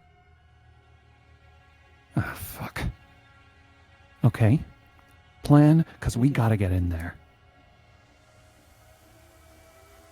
I gotta get in there. How much time do you need? Just Phase 2 testing isn't far. Few We can seconds? go quick. We can go quick. Then I can draw its attention. Okay. Just don't fuck it up, because if I die and y'all die with me, I'm gonna be pissed. No pressure. Oh, I'm gonna need another cigarette after this. I got you. And Avery grabs the door handle, throws it, and opens the door. Zoop. And that's where we're gonna go to break. Oh no! No! Oh no! Don't do that. That is exactly what I'm gonna do. So take this time, go hydrate, take care of your needs, whatever Incredible. you need to do, and we will be back shortly. I need enjoy, comedic gang. roles. Oh boy.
And welcome back. I hope you all have been enjoying yourselves. I hope you had a good break. Before we jump back in to our second half of Pressure tonight, just a quick reminder, if you hit exclamation point content warning, some of the things that we are covering are including, but not limited to, death, descriptions of blood and gore, thalassophobia, mild emetophobia, and major body horror. And with that, let's pick up where we left off as Avery throws open the door into the Phase 1 testing area. And there's a moment where the light of it shines into the hallway. And as it clears and you step inside, there are a lot of bodies on the ground in here. Probably like 15 or so. But they're not moving. They're just on the ground. Well, there is one. There is one Duskmouth still active, like kind of like pacing around the back of this sort of wider chamber. But it's the only one there. And as you look, you see some of these ones here are like kind of ripped apart a little bit. Some of them are smashed. It looks like something has come through here and done a lot of damage to them. Something came through here before you got here. You see off to one side of the entryway, there is a little, like, small side laboratory, and as soon as you step inside, that is immediately what Avery locks onto, points to it, and begins moving towards. And there is a second side that has, like, a hallway that it goes farther down. And that's where you are feeling that thread pull from. And the second that you cross the boundary into this room, Zephyr, suddenly there is a sound like a roar coming from down that hallway. Immediately, as Avery begins running towards the laboratory side, the Duskmouth sees them and immediately begins charging for them. What do you do? Who's going? I'm going to hit it. All right. Charge forward. Make your strike roll. Yeah, so this is a gilded die, and I have 3 in this. I do one thing good. That is a 6, a 2, and a 1, so I'm gonna take the 6. Yeah, you swing forward, and as it tries to like intercept Avery, you just catch it in the teeth and just wham, its head just flies clean off as the sledgehammer goes through. Yep, wham its head. We're And good. it whoop, boom, falls to the ground, and the Duskmouth threat is dealt with, but now there is a thundering coming down the hallway. In this moment, Avery has made it into the laboratory area and has begun to go through like this combination lock on what looks like to be some kind of safe. And they've like set the shotgun down and they are like going really fast, but like the threat of pressure that this like stomping and roaring is bringing, it's causing a lot of stress on them, and they're trying as best they can to get this on the first try. However, as that happens, the thundering sound has gotten louder, and bursting into this room now is a much larger figure. It's probably close to 7 feet tall. Its body is swollen in odd ways, with darkness underneath the skin that is pulsing and shining with this weird kind of like, do you know how when light shines off of oil, it leaves that kind of purplish green tint across it in the darkness? Mm-hmm. It's like that, and it's rippling underneath its skin. You can see multiple like scars on some of these areas where it has clearly undergone a lot of experimentation. Its hair is dark, long, and matted, and it has fallen across its face. The clothes that it seems to be wearing still are somewhat shredded, but it like hulks in here, and it turns its head up, and you see in the dark, ruined skin of its face just one eye, black sclera, and this pulsing red behind it. And it, as soon as it comes in, is immediately lunging for Zephyr. Oh, okay. Yeah. I don't even need to make the sounds real cool. Nope, you do need to make a move roll, though. Yeah, okay. Sure.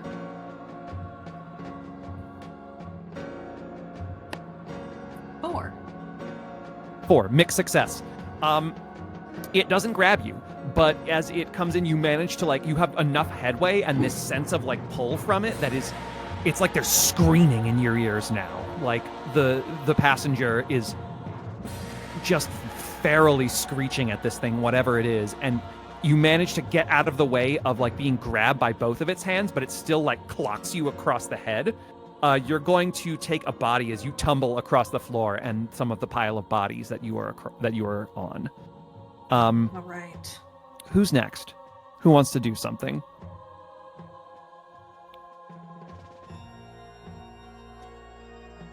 I think Paxton learned an important lesson in that hallway. That just going in isn't always the right call. And when faced with one of the things that haunts him in every waking and slumbering moment, he takes a moment. He's afraid of this all the time, so seeing it somehow feels almost less terrifying, even though it is chilling down to the bone. He lives here. And he would like to take a moment to look for a vulnerability. Okay. will you please make...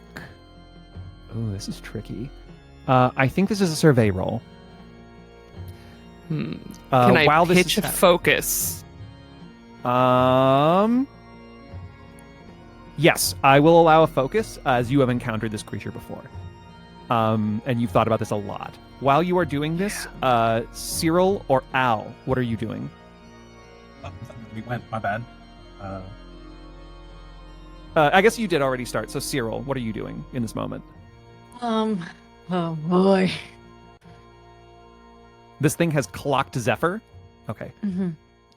And it is looking to continue its pursuit, but it is like directly in front of you right now. Got it. Okay. I think the only thing that Cyril has, the only outcome that they have is their gun. I think. Okay. Control roll. For me, I have please. a gun. Go ahead and make your control roll. That is a 4 on your focus roll. Make success. Okay. On my gilded, so I get a drive back. You get a drive back. You don't.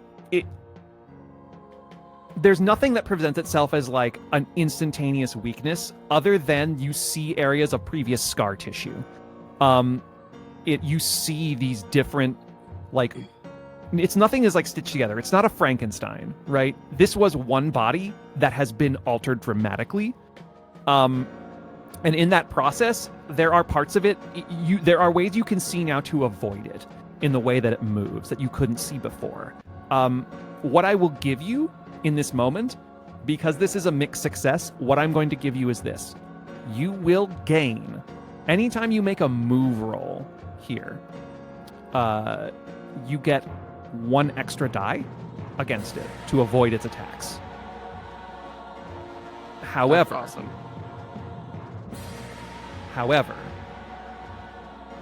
as you are studying it, it swings back around and backhands you. And you fly back into the metal wall. You are going to take 2 body for that. As you Then I am unconscious. slam into the wall. I was gonna say, let me use get behind me, but if you're unconscious, you're unconscious. Get behind me can prevent that, I think. Yeah, if you don't mind. If you want to use it. I would Yeah, love please. to. Just get behind me, take all the marks or just one of them? Let me read. Let me use my eyes and read. Take a mark from a phenomenon to describe what you did. It still stops me from fully Okay. taking the Yeah. incapacitated. Yeah. But I'll share the damage by jumping in and jumping to grab and block and getting thrown as well. Yeah, you both get hit by it, and sort of like the cushioning, Al, because of where Al places herself, she passes over you, and you instead only get slammed against the floor, so you only take 1 mark instead of 2. But Al, you fly farther back. 2 things are going to happen right here. What did you roll, Cyril? A 3. A 3. Yeah. We're definitely gonna die, y'all. Al, Yeah. as this creature turns and swings around, Cyril fires a shot, and it's moving too fast, Cyril. It's for its size, it is somewhat it's somehow moving quickly. But Yeah. you shoot across it, and its hair whips out of its face for a moment. Al, Yeah. I knew it. you know what's coming. I know it. I was waiting for it. I know you were. Uh-huh. You're just too dramaturgically good at this, unfortunately. Is it my Al? mama? It's Mahala. Okay. It's not my mama. It's Mahala. All right. It's I'll take Mahala. The hair flies out of the face, and it's only been a few, not even a full day since you last dreamed of her, that. in the last moments of her life. And her ruined, corrupted features stare at you now. And there is a moment that's almost like this thing sees you, and you watch as its eye widens. I will need you to take a brain. And Cyril, your shot is a failure. Mm-hmm. As it turns around and it is dealing with the missed shot, that noise has drawn its attention, and it just punches you in the chest. Take 2 body for me as you are the force of it, you feel a rib crack, and you like crumple backwards. I will take one body because I have body armor, and it soaks one body. Nice. One body. So, when brain hit 3, I'm okay, or need to go over 3? 4 fine, is you when have it's to go bad. over 3. 4. Yeah. Okay, cool. So I'm at 3 brain. Okay. Cool. Yeah. We're all fine. Let's go. Zephyr, what are we doing? I could use more scars. All right. So I am seeing this thing was zoned in on me for a moment. It seems to have turned its attention on other more threatening people. I'm going to, at the point where it was coming for me, I was already kind of running into the room. I'm going to continue that. I'm going to continue running into the room, and I'm going to use play the bait, make a sense roll, and try and draw it towards me. Okay. Real quick, Yes. if I have time, it's fine if I don't. How's our friend Avery doing? They're gonna need a little more time. Like Cool. they fucked up when the first like thundering thing came in, and so they've had to like start over. And they're just like trying. You see them have a moment to decide whether they go for the shotgun or not. And they just like they look at you with like this sense of like almost guilt on their face, like I think as Al is slowly getting back up to her like elbow and knees, you Yeah. just hear her scream like, "Focus!" So you mentioned That's the why. exit that went towards that lockbox and the exit that went where that monster came from. Is there a third, or is it just the 2? It's just the two. The laboratory that is in is like almost an alcove in a sense. There's like a wall that is between there that is like offering small amounts of protection. It looks like it could close if they wanted to close it and seal themselves off in there. But right now, the only ways out are the way you came in and the place that thing came from. Go Great. ahead and make your sense roll for me. Yeah. We're gonna see how this goes. I'm going to burn a drive to give myself an extra die because I have plenty of drives to spare. Okay. So we're gonna roll And 4 dice, then- one of which is gilded. Al, you're on deck. What are you doing? Let's resolve what Jen does first, I think. That is a 6, a 6, a 5, and a 4, and one of the sixes Oh. is gilded. A critical success. What do you Critical success. What do you do to play the bait to this thing? I think first I see that like obviously there is the eye. There is the obvious elephant in the room eye. So I will run past this thing. I'm going to sprinkle in a little bit of speak their language as well. And once again, like before, my shadow grows a little bit, but this time it's different. This time there is a kinship between an aspect of what I have inside or around me and this creature. And that second layer kind of overlays my voice, the deeper, raspier layer. And I just say, come to me. Come to me.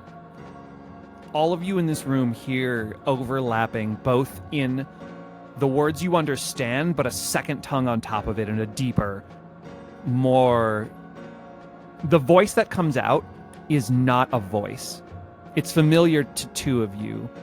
The sensation of the air vibrating in a manner that you now hear, but it's not words. It's a different language, and the two layer on top. And both of these at the same time echo around. And as they do, as this hulking beast is attempting to reach down to throttle Cyril, it stops and turns back at you and just stares. And there is another guttural roar. And in this, you almost hear back two voices. That same vocal that's coming from their throat, and then one where the air itself is shaking, not dissimilar to the way the passenger and the famished communicated, but not the same either. There's no shadow here, other than the weird inky oil beneath the ruined skin. You have successfully drawn its attention, and no matter what, critical success, it's going to come for you next. So that means, Al, Yes. consequently, I will give you the stakes for what your next action. This is If you fail, it will still go for Zephyr, and they will take the consequence, not you. that just sounds like something Jen wants, though. So They got a critical success. I know. Okay, so I think I built Al to do one thing and it's hit things. Yeah. So that will be the move. I think narratively, though, I'm assuming for dramatic purposes, as I took the hit and flew across the room, the hammer has studded to the ground somewhere with a noisy clang. Yeah. Al slams on the wall, hits the ground, and is like kind of, propping itself up on its elbows and knees, and then, yelling at Choi to focus to make sure that they continue to do their work. And then, to try, anyone who happens to glance over right now just sees, whole body shaking, trembling. Not sure, is it rage? Is it sorrow? Something. There's a lot happening with Al right now for the first time since their initial composure. And after, a few moments, there's just a few really heavy punches directly into the ground with, a very barely controlled, I'm gonna fucking kill her. As Al, leaps towards this monster and is going to attempt to fucking RKO it out of nowhere from behind. Just Amazing. fucking wrestling slam it to the ground to keep it from getting to Zephyr. This sounds like a control roll to me. Oh, sure. I'm not as good at those, but it'll be funny. You still have 2 stamina dice in the pool. Yeah, Zach. I'm gonna use one if that's okay with the team. Give myself Go for it. advantage, Please do. basically. Yeah, so we got It one is left. gilded. Oh, it's gilded. Beautiful. Yeah, we're just gilded.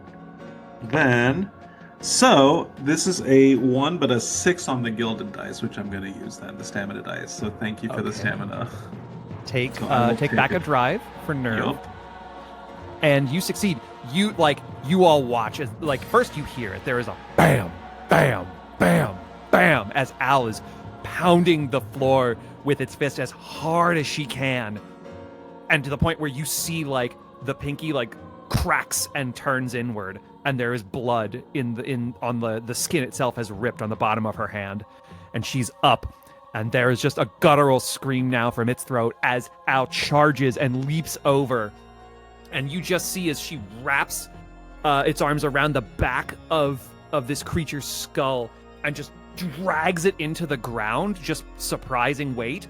And boom, there is another earth-shaking rumble as it's hitting the ground. And it's immediately fighting you and trying to slam at you, but it hasn't reached you yet. Cyril and Pax, what are we doing? I have a quick question. Yeah. Is the environment, we had been talking about being careful about not lighting anything on fire. Smoke Is cigarettes. that still in effect? You are still in the time frame where the filter, I will say you're getting close because of the time you took outside the door. You're not certain if you are past the threshold where flame is going to be dangerous yet because of the time you took outside the door. On the other hand, I will say this, because of the time you took outside the door, this fucker didn't ambush you, and Paxton didn't take 2 brain by being surprised. Yeah, it's true. So it's a good trade-off, but because of that, you lost a lot of time.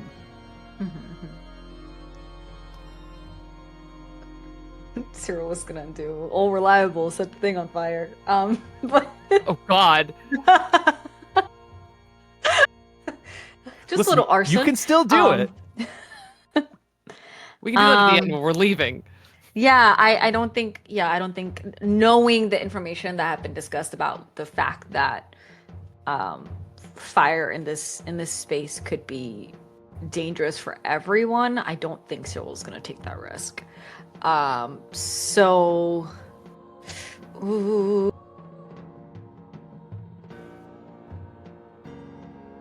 All they have is their gun. I mean, I have something if you need a moment. Go ahead. Yes, please. Because seeing Al grapple this vision of Paxton's nightmares. He steps forward with that ghost blade.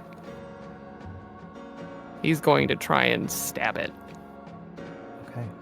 Make a strike roll for me. Yeah. Now I know we only have one left of those dice. Do it.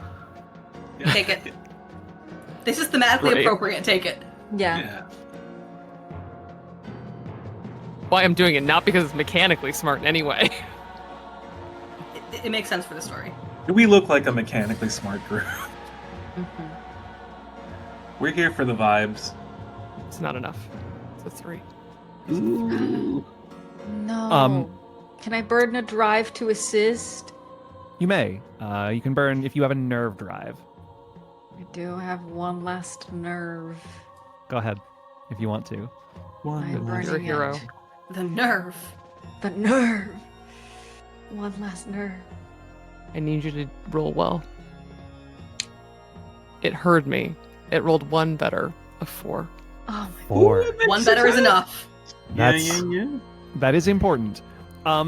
You have steeled yourself. I don't know for certain how Pax has ever envisioned this moment because Pax has not struck me as an avenger. But in your head, as you're getting back to your feet, Julian's voice is in your ear again. Don't give up. That's the most important thing. Just don't give up. And you hear that as you now stalk forward as Al is like got one of this thing's huge arms not well trapped. It's bigger. This thing is bigger than Al. And she's doing her best, but it's gonna break free soon. So you come forward and you ram your ghost blade arm into its neck and its throat, and there is a gush of mostly this oily ichor pouring out. And as it does, it's going to begin like thrashing, almost in like death throes. It slams its hand into you, and you are going to go flying, and you are going to take 2 body again. Yes, and I will not get up. Yeah. You From guys, that. you Oh. watch as Paxton flies across and hits the wall with impact. And there is a bit of a blood smear as they slide down the wall and collapse on the ground. Do Zero note runs over to him. that you were at 3 body, does carry over that second mark. So you take the scar, you are unconscious, and you have 1 body mark right now. Okay. He falls unconscious and I think falls into Julian's arms.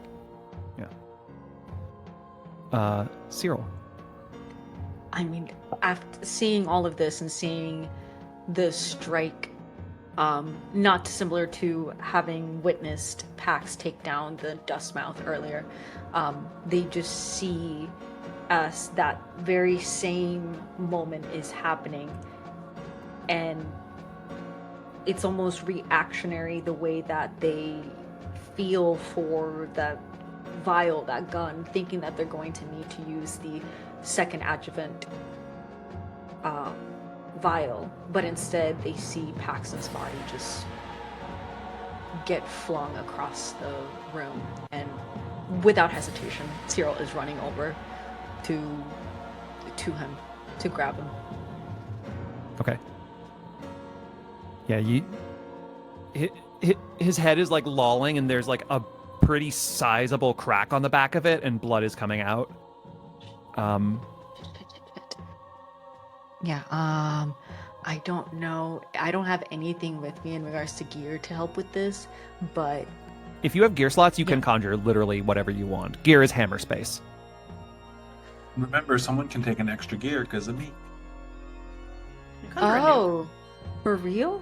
Yeah, that's my group ability is called Geared Up. You and 1 ally in your circle may mark an additional gear slot during each assignment. So that's all you. Sick. Okay, I think we're gonna go ahead and call it then, just to some kind of a small pack of bandages. And so this is a fairly dangerous situation still. I know the creature seems to be still in the throes of dying. So Cyril is going to pick up Paxton's body and essentially fireman carry him over to the room where Avery is, and then start administering some medical aid. Do I remember correctly that your other circle ability is you have nobody advantage left on moving behind. them? Yep. Yeah. You get an extra die on moving down companions out of danger? Move roll for me, please. With that extra die. Ooh, I already have 2, so now it's 3. Not anything else, though. Okay, so that's a 5 is the highest one. Okay. Thank God. You are gonna get them over into that zone. You are gonna begin this, but this is, I don't know if you've ever seen this level of violence before. Like, you've seen spectral violence, and that has been its own thing. You are going to take a brain for me here. I'm at 3 brain. As you are treating this wound. While this happens, there is finally a click, and the safe opens, and inside you see as Avery's got these two smaller vials of a bright, like, pinkish fuchsia glowing liquid.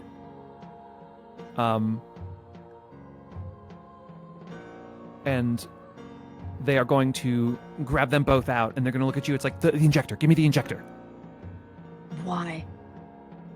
I would like to not die in this moment. Give me one of the vials. They hand it over to you. Pockets it. Gives over the injector. And Avery is going to load that in there and slam that into the side of their neck. And you watch as the green and black is overlain with this purplish pink, and that same flash in their eyes that you saw in Paxton's that was green now does in theirs, this same kind of electric fuchsia. And the mark's clear. The wound is still, like, on their arm, but it no longer has the Icarus scabbing. And they, like, and they grab the shotgun.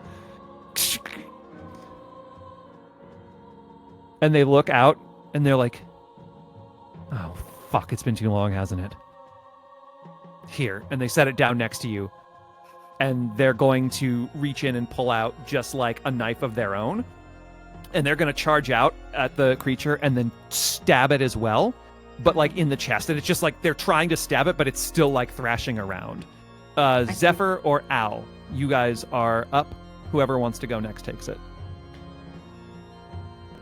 And what you got? How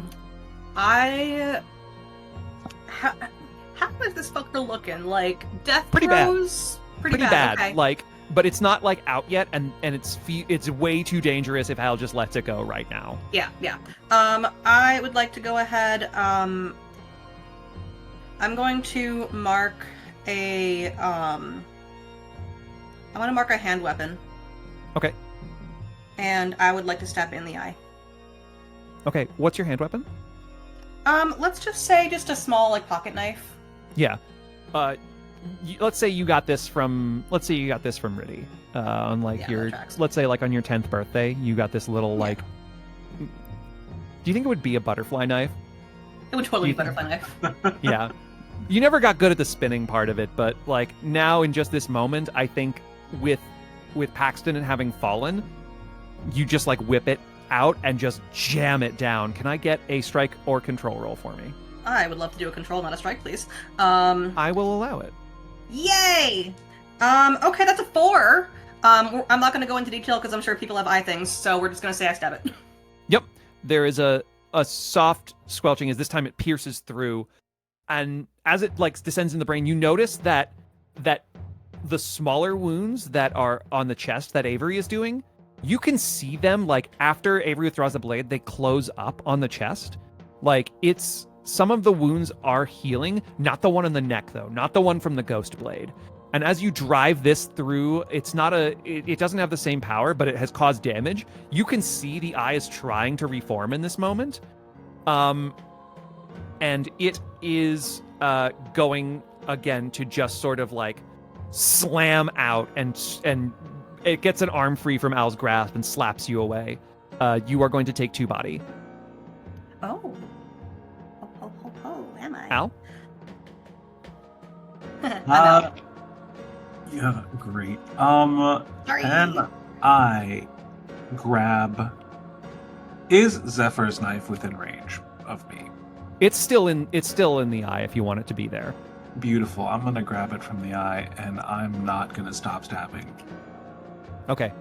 Make striker control. Strike, please. Okay. Ooh. Oh no. That's a 2. Do you have any resistances? On my gilded die. No, I've burned all my resistances, so I'll take a drive. You take a drive. You go to try, but it's now like it's thrashing and it slams back into you. The butterfly knife goes skittering across the floor. You are going to take 2 body as it headbutts you in the nose. All right. There's a crunch.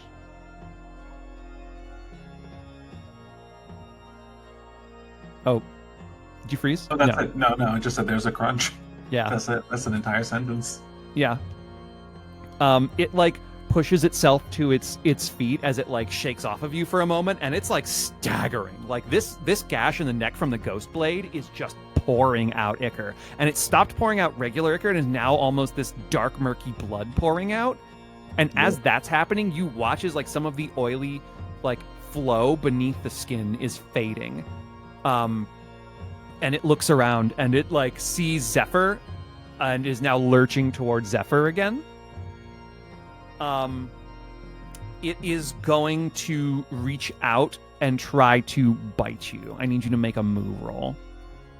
As its jaw like separates down in much larger than it should. So move roll from Zephyr. Oh, I'm unconscious. I can't do shit. Oh, you're out. Oh. Yeah, I'm out. Yeah. I think it just it's- eats me. In which case, I think this is... Oh, man. So 2 are down. And if I use Get Behind Me, I'll probably go down too. Look, I made my choice. You do what you gotta do. And like, Oh my god. Yeah, fuck it. I think it's dramatic. I am going to, as it lunges towards Zephyr, I'm going to use Get Behind Me, and I'm going to just scream out Mahala's name to get its attention back on me.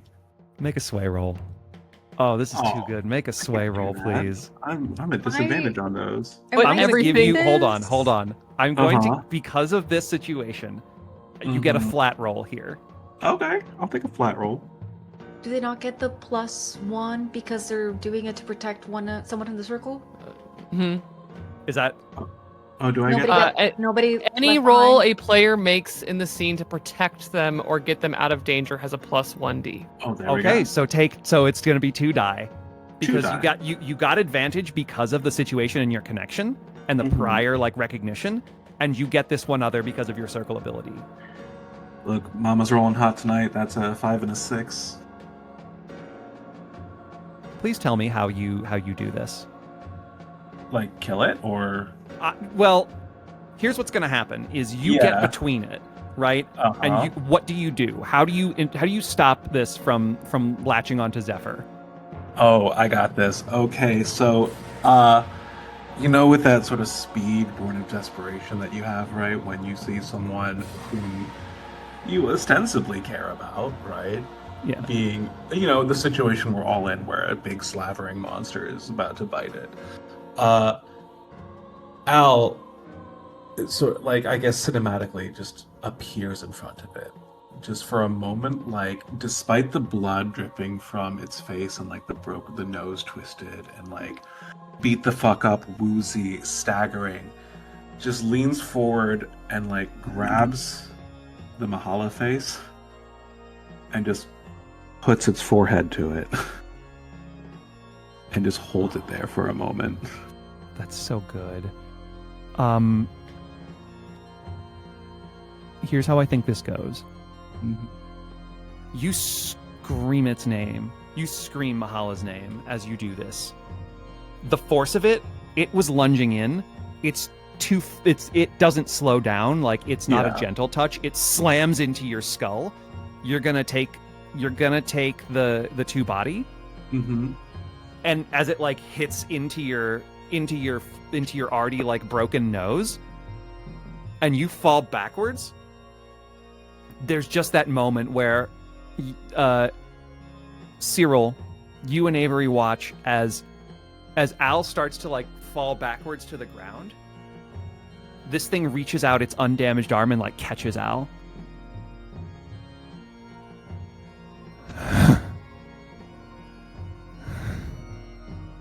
And slowly like lowers her to the ground.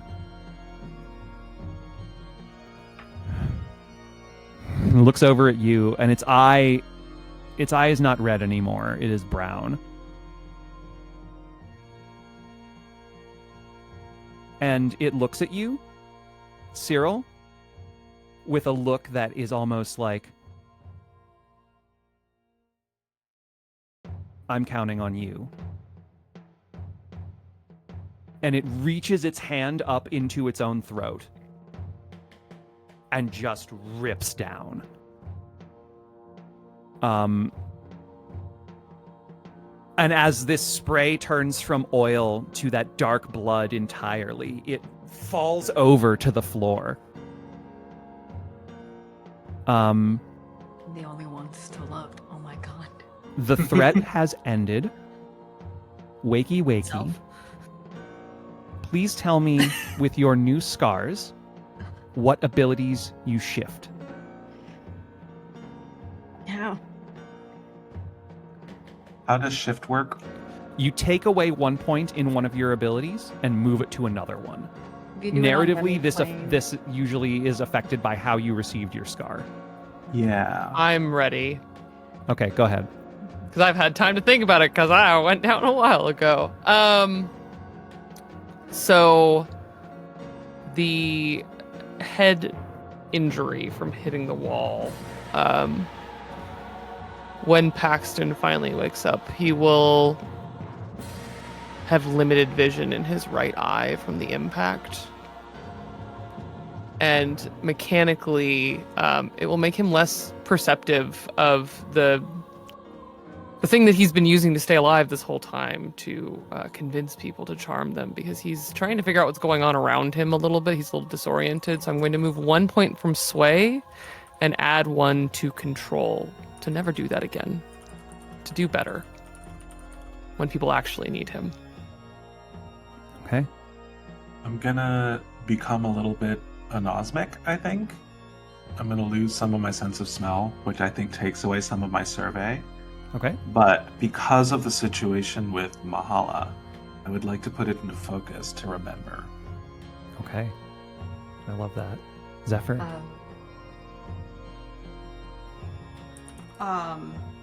I think Zephyr is starting to be a little bit less good at sticking to the shadows, hiding, if you will. And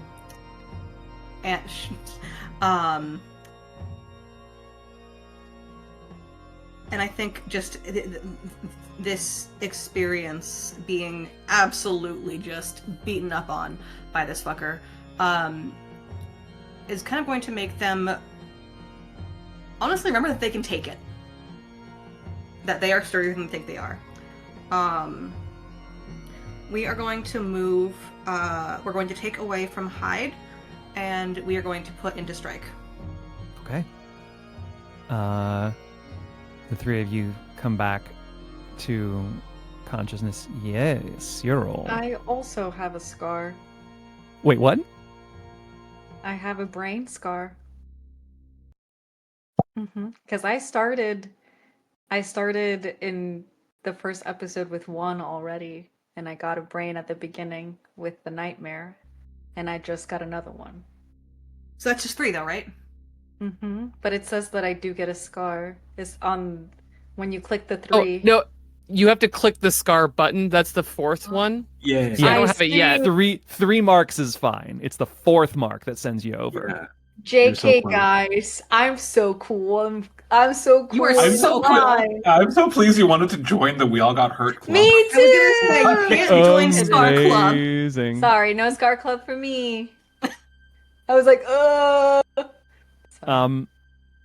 The rest of you come into consciousness, and you see Cyril, or not Cyril, Avery, breathe a sigh of relief, holy shit. And they're gonna go over to you, Zephyr. You good, kid? Make sure it's okay. Pointing at Al. Yeah. Oh, and goes over. stirring. Easy. You got the shit? Shit. Yeah. We need to get out of here. Oh. Yeah, we need to get moving. Oh man, I was gonna take a swig from their flask. You okay, Pax? Cyril. And you can see him blinking more than is needed.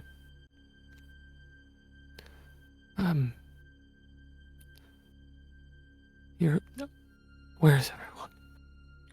They're outside of the room. Because we were. Yeah, still you're in the have little. food. Yeah. Yeah. Everyone's fine. Okay. Relatively, it's as far as fine as we can be after that. Are you okay? You were bleeding. I had to pull you out. And you see him kind of check his vision. I'll be all right. You all right? Okay. I'm alive. Let's get out of this fucking place. You just hear Pax, Cyril, you guys good? Yeah. Oh, so loud. Cyril gets up and then pulls Paxton up. To standing. Okay. Let's go. Here to blow this fucking place to hell. Come on.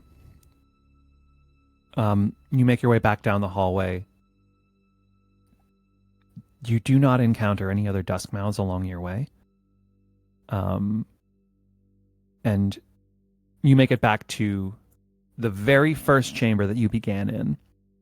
And the door is now unsealed to the aperture. And you see as Avery throws it open and goes inside, and there's a little panel by this sort of door-shaped passageway, or it's like the outline of a door, right? Like a hollow metal ring, essentially. And you watch as Avery gets down next to this console and places the pin that they picked up inside of it, and then closes it, and then presses a button on top of it, and there is a charge. Once that happens, there is a beginning of a similar brilliance of light that you've seen not too long ago, as the area inside this ring fills with a white light. All right, go. Go.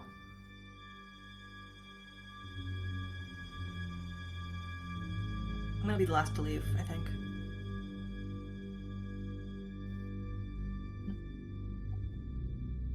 Don't forget to throw the lighter to cook the place. Yeah.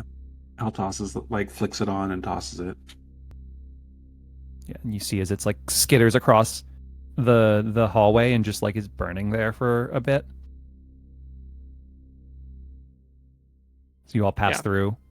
Yeah, Paxton just shambles in the moment that anyone says to go. I fucking had it with this place. Yeah. And Zephyr, as you were the last one across the threshold, you hear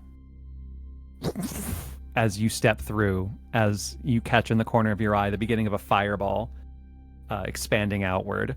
And as you all come through the other side and step into...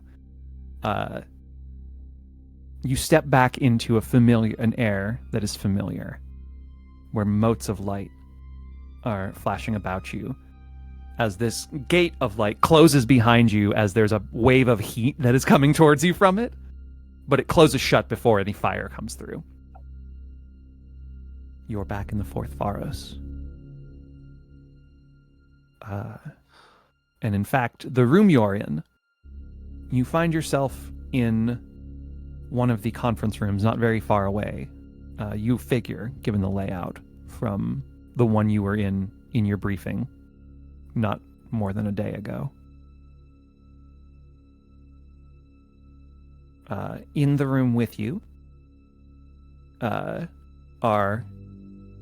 Amaris and Viridian. And the second that there's a moment of silence after you get in, and then Zephyr, there is a cry like a wounded animal, and instantaneously there is a blur, and suddenly your very tall Aunt Amaris is wrapped her arms around you, and then she pulls you back, and she's looking at you, she's oh my god. Ow, ow, ow, ow. Easy, easy, easy. So loud. Oh, you You all right? I'm fine. Can you get medics for me and Ellen Pax, please?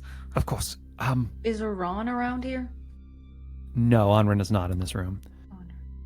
And you see as she looks back and she nods to Viridian, whose face is pale, and she is immediately sprinting out into the hallway. Amaris is looking, and she sees all of you. She's Dr. Choi, I'm happy to see that you've joined us here. Can one of you maybe explain what the hell happened to you? And she's looking at you, Zephyr, and she is she's so pale. The blood is drained from her face. She's in Mama Bear mode. Yeah, and it's it's honestly a part of you feels a little silly about it because again, she's got her eye patch on,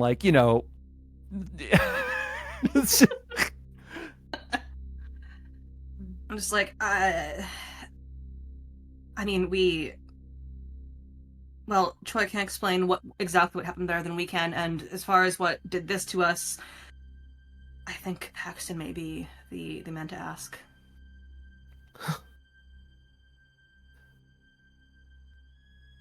We Perhaps faced had a moment.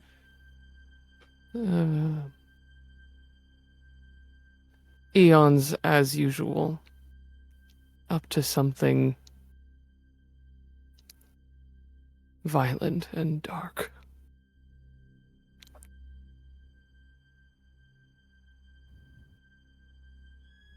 At this moment, bursting back in is Viridian with a medic in sort of a pretty standard vest and suit, and is now coming over, and they take a quick moment to assess the situation and figure out who's doing the worst here. And they're going to start treating Al. Mm-hmm. Cool. Appreciate it. I We was gonna ask for light. And can go back through. Cyril walks up and flicks their lighter. Yeah. And Avery just looks at you. It's y'all are something else. You know that? I think That's we do. why they sent us. Jesus. We were able to. The mission was mostly a failure, to be honest. We could not secure the lab. We destroyed it. And Boucher was not there. It's also full of zombies, but that's also a key detail. And the other thing. Yeah. I will. Once we're stable a little bit, let's travel over to We'll my write the report, father's yeah. office, and maybe we can see what data we've gained. And she stands up and she's still pet stroking your hair, Zephyr, now kind of absent-mindedly. Zephyr would never admit it, but they love it. Dr. Choi has now locked eyes with Viridian. Oh. Oh. That's your aunt. Yeah, I ready? understand. I understand now. I'm familiar with with Dr. Lane. And Verdian just kind of like nods tersely.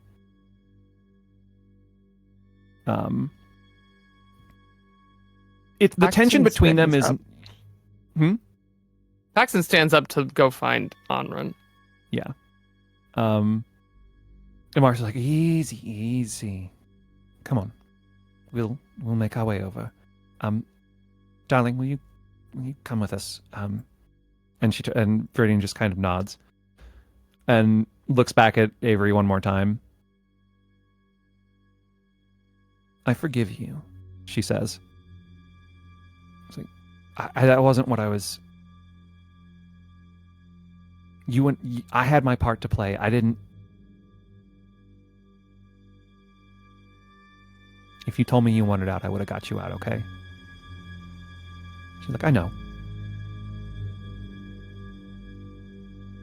I couldn't leave. And she turns and she follows Amaris and Pax. And if there's any of the rest of you want to go with. Yeah. Yes, Yeah. please. You take a different path. This was a different room, but you take a different path, and it's not too long before you enter Anran's office once again. And there he is, same as before, sitting at the desk. He's got different papers in his hand, and he looks up, and if your appearance has phased him, it does not show on his face. When Paxton walks into the room, he very flatly asks, unprompted, not waiting for a greeting, "Did you know?"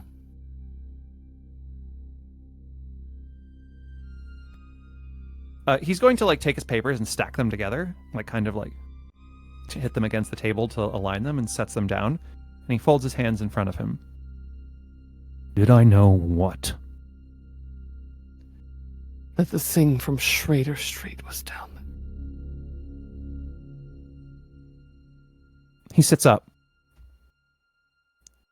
No. Did you? Is it? He looks to everyone else, lingering the longest on Al. We're here, aren't we?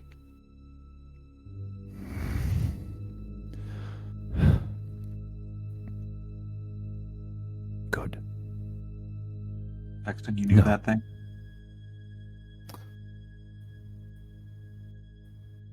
I met it once.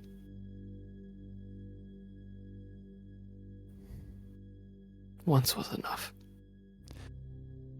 Anran goes to open his mouth, but at this moment, Viridian has stalked past you, gone around the side of the desk, and she cold cocks Anran. Oh, she did it for me. I wanted to do that. And Anran is a military man. But Viridian Lane, Oh, she bugged. possessed of both anger and a lifetime's worth of toughening. His head snaps to the side, and he looks back, and there is instantly, his nose is busted, and there's blood coming out of it.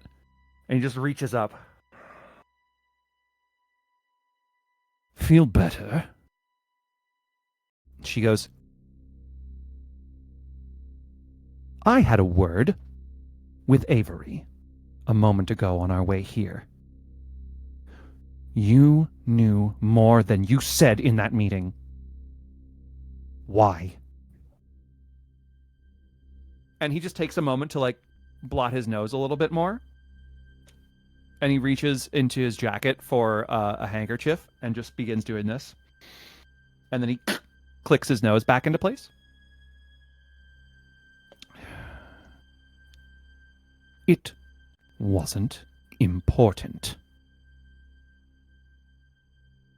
What difference does it make, knowing about chemical warfare, when it has nothing to do with the mission at hand? It was need to know. Are you fucking serious? Are you fucking serious? Need to know? You're sitting in your fucking desk right there. We went down there. Need to know? Who the f are you?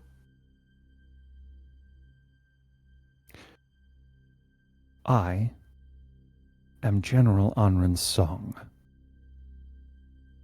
I saw more bloodshed than you have seen in your entire life by the time I was your age. When I tell you something is need to know, Mr. Craven, I mean that you did not need to know. And I'm Cyril fucking Craven, and I actually care about the people that I am working with.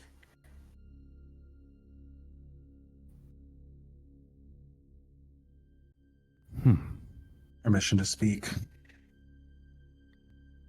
Granted. The holding out of intelligence nearly cost us our lives and cost us the success of the mission. If we had even an inkling of what was waiting for us that you knew, things would have gone a lot differently. Motion to remove you as our lightkeeper for endangering our lives unnecessarily.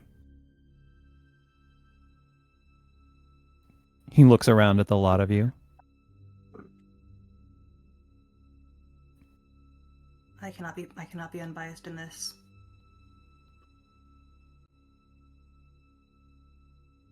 Looks over to Cyril. I clearly don't want to work with you any longer. You're a liability, clearly. And he takes a moment and looks back at Pax. Paxton, who is going to let the fury of others that he has not learned the depth of and has not decided to weigh in one way or the other. Once that passes and he just stands there and listens, he believes Anren didn't know that that thing was down there. And he wouldn't be here if it weren't for Anren's song. I would follow you anywhere.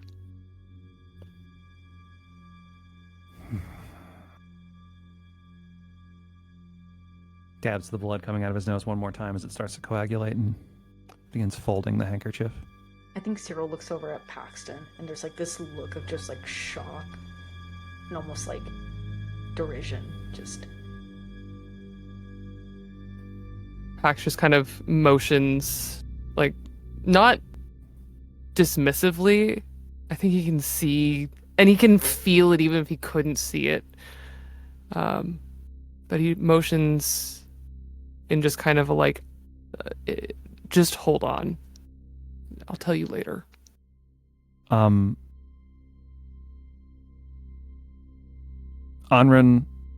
just looks across you and says, "Then I suppose a better arrangement will need to be investigated. So be it."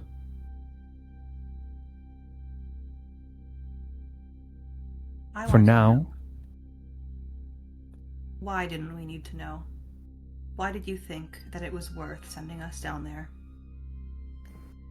Unprepared. unprepared for what exactly? For everything that we found down there. If you knew, why didn't we need to know? If we were going to go down there, if we were going to find out anyway, why not prepare us? The intelligence that I received from Dr. Choi was limited. But it did provide me knowledge of biochemical weaponry. No sense of how it could be deployed, if it was deployed, how close it was to being deployed, or whether that had anything to do with the events in question. Moreover, that particular weapon. Why do you think Eons is able to exist in the manner that it has under Dr. Boucher for so long?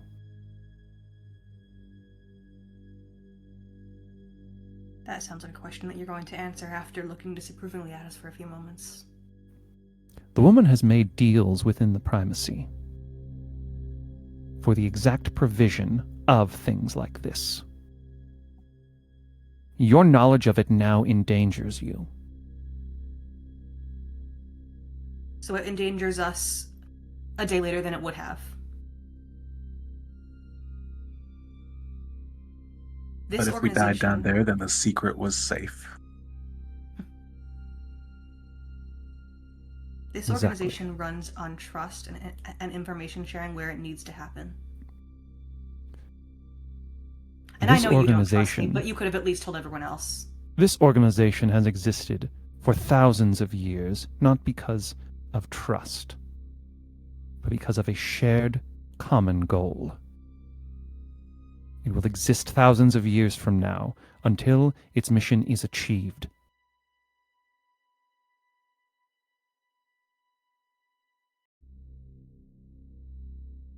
You don't have to like, and is this time, Viridian this time gets like a straight, just right into the broken nose. And this time Amaris reaches out and grabs her shoulder and pulls her back afterwards, like, dear, please. We don't need to go too far. And she's just like wiping off her knuckles on her sleeve and like cracks them again. You do not speak to them that way.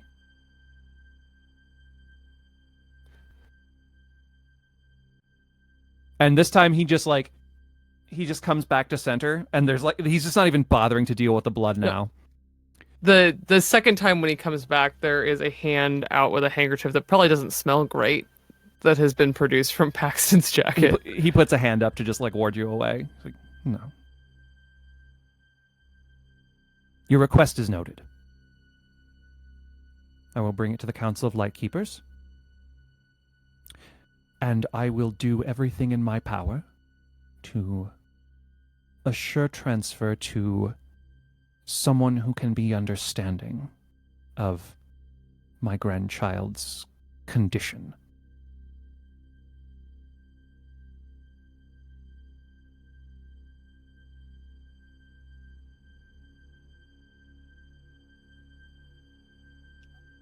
My sincere condolences that I did come back.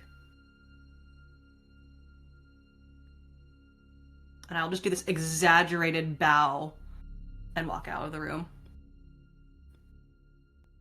He does not react.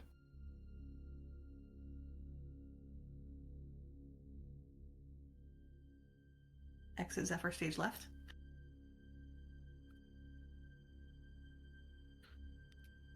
I think, not saluting, not, standing at attention, Al just nods and says, "Your generosity is noted," and leaves.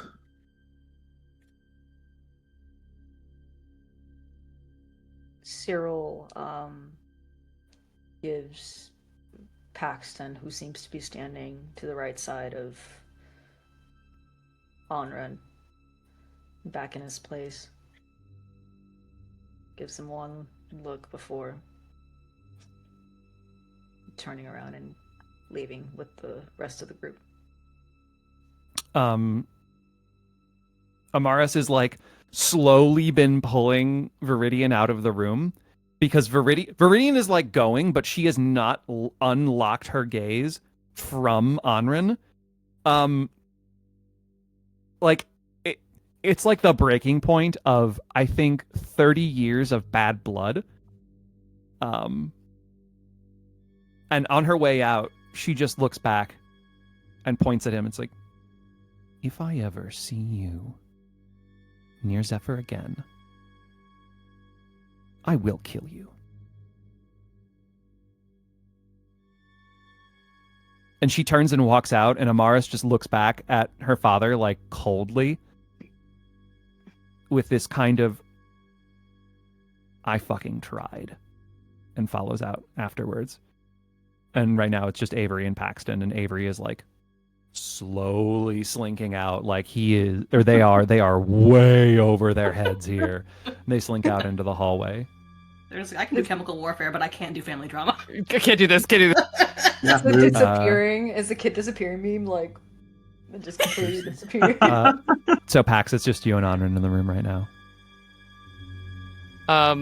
As everyone's making their some more dramatic than others exits, Paxton goes to the bar and pours Anran a drink and sets it down on the table.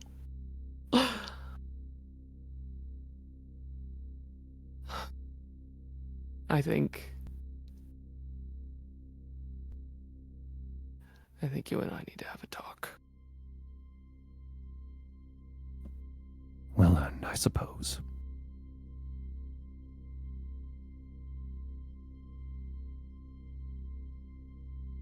We did almost die. Not my intention. I know.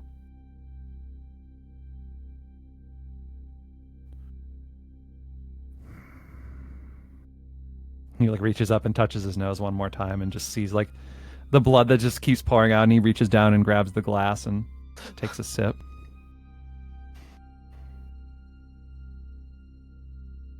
You like them? I do. Take care of them. And just takes a long drink and turns around in his chair.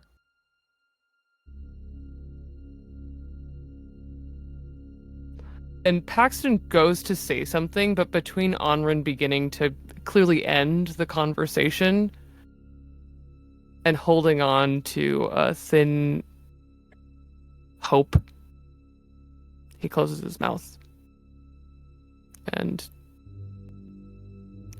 just steps back. It's been good to see you. And then he turns around, pulls on his gloves, and follows everyone else. We see Anran as the door closes behind you, and we see him facing away from it, and we watch as his grip just tightens on the glass. He picks his handkerchief back up and begins wiping away blood from his goatee. We look out in the hallway, and I don't know why I keep doing this. Avery has caught up to you, Zephyr, and just looks at you and is like, he was your grandfather? And Not I neither think of her choice. we cut away from that moment to a little bit of time later. Cyril, Mhm. you've made your way into South Soffit. Down some old paths that you're very familiar with. You don't know for certain if he's going to be here today, but odds are pretty good. And so you go to that one door near the cannery. You slam on it a few times like you used to. The latch slides back. A pair of eyes greets you. They see you. Slams shut. There's the sound of bolts being thrown and the door opens. And you're ushered through. You pass by several folks, some of whom you recognize, some playing cards, some smoking, in what looks to be a pretty dingy foyer, and you pass into the back door. You open it. A dingy office with a grand window awaits you. Otto smiling broadly.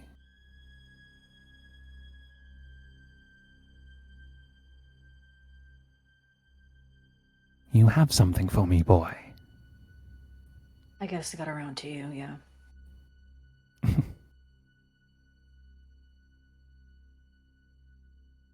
Don't hang about the door all day. Let it not be said that I'm a poor host. Come, have a drink. No, I don't. I'm not interested. I want to make this quick.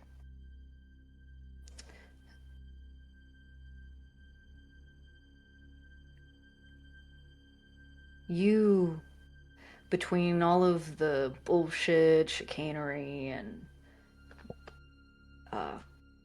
criminal underbelly that you have access to, there's one thing that I could always trust, is that you kept your word. And I remain true to that. Great. We're gonna make a deal. I'm listening. It's gonna be very simple. There's layers to it. It's not that simple. It's simple to me. It should be simple to you, because it's as simple as you just staying away. You leave Carlisle alone. Whatever deal you had that you thought you'd strike up with Al, that's not on the table anymore. You forget that you saw Paxton. And you leave me alone. Mighty big demands, Cyril. What are you offering me in return? Cyril pulls out the fuchsia pink vial of the perfect adjuvant. The shift in his posture is noticeable.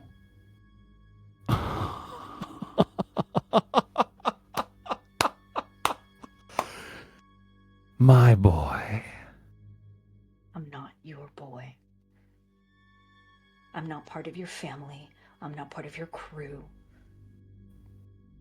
I'm doing this for mine. We're not involved in your work. We're not involved in anything that has to do with how you make your money and your living. None of it, none of what we do comes between you and whatever it is that you got going on. You drive. The same way that you are keen in protecting your family and your people, so am I.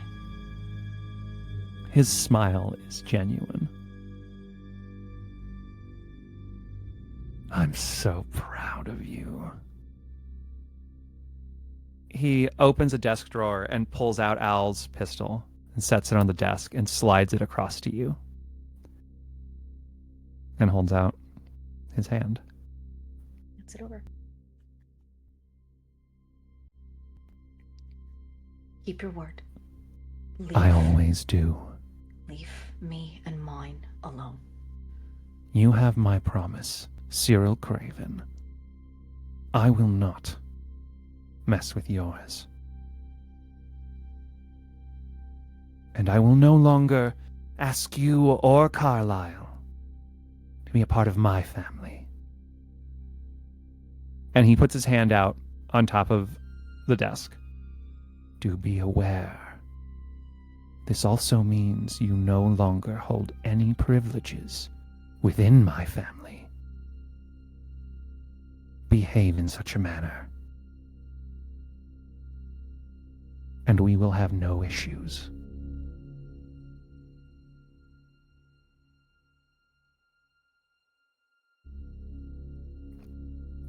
I'm not stupid enough to fuck with you, Otto. His smile is so broad.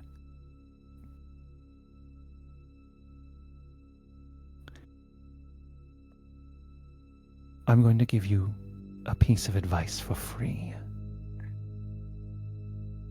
No charge, as promised. Your friends, your family, there's eyes on them, not just mine. There are scarier things in the dark than me, Cyril. You got a name? I gave you my piece of advice. That's worth a shot. And he leans back. Have a nice life, Mr. Craven. If I see you on the surface, not in the underbelly, we'll move with respect to one another. You go your way, I go mine. And you see he's already like opening a drawer. He stopped paying attention to you. He pulls and he's rifling around for something in a drawer.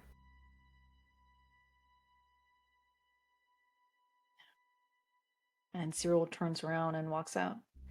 And it's just the heaviest, just the moment that they walk out. And they walk so quickly out of this establishment. Feeling just themselves just sweating. Yeah. The camera goes back inside Barlow's office. You see as he loads the injector, and this time the fuchsia pink flashes out and it goes through his eyes, and finally that rotting ichor pulls itself away from this wound, which you see looks like a stab of some kind. It's like scabbed over, but there's some kind of like stab, probably about the size, maybe about like a little bit wider than a quarter in diameter. And he's like, he pulls out a cigar and like cuts off the end of it, lights it.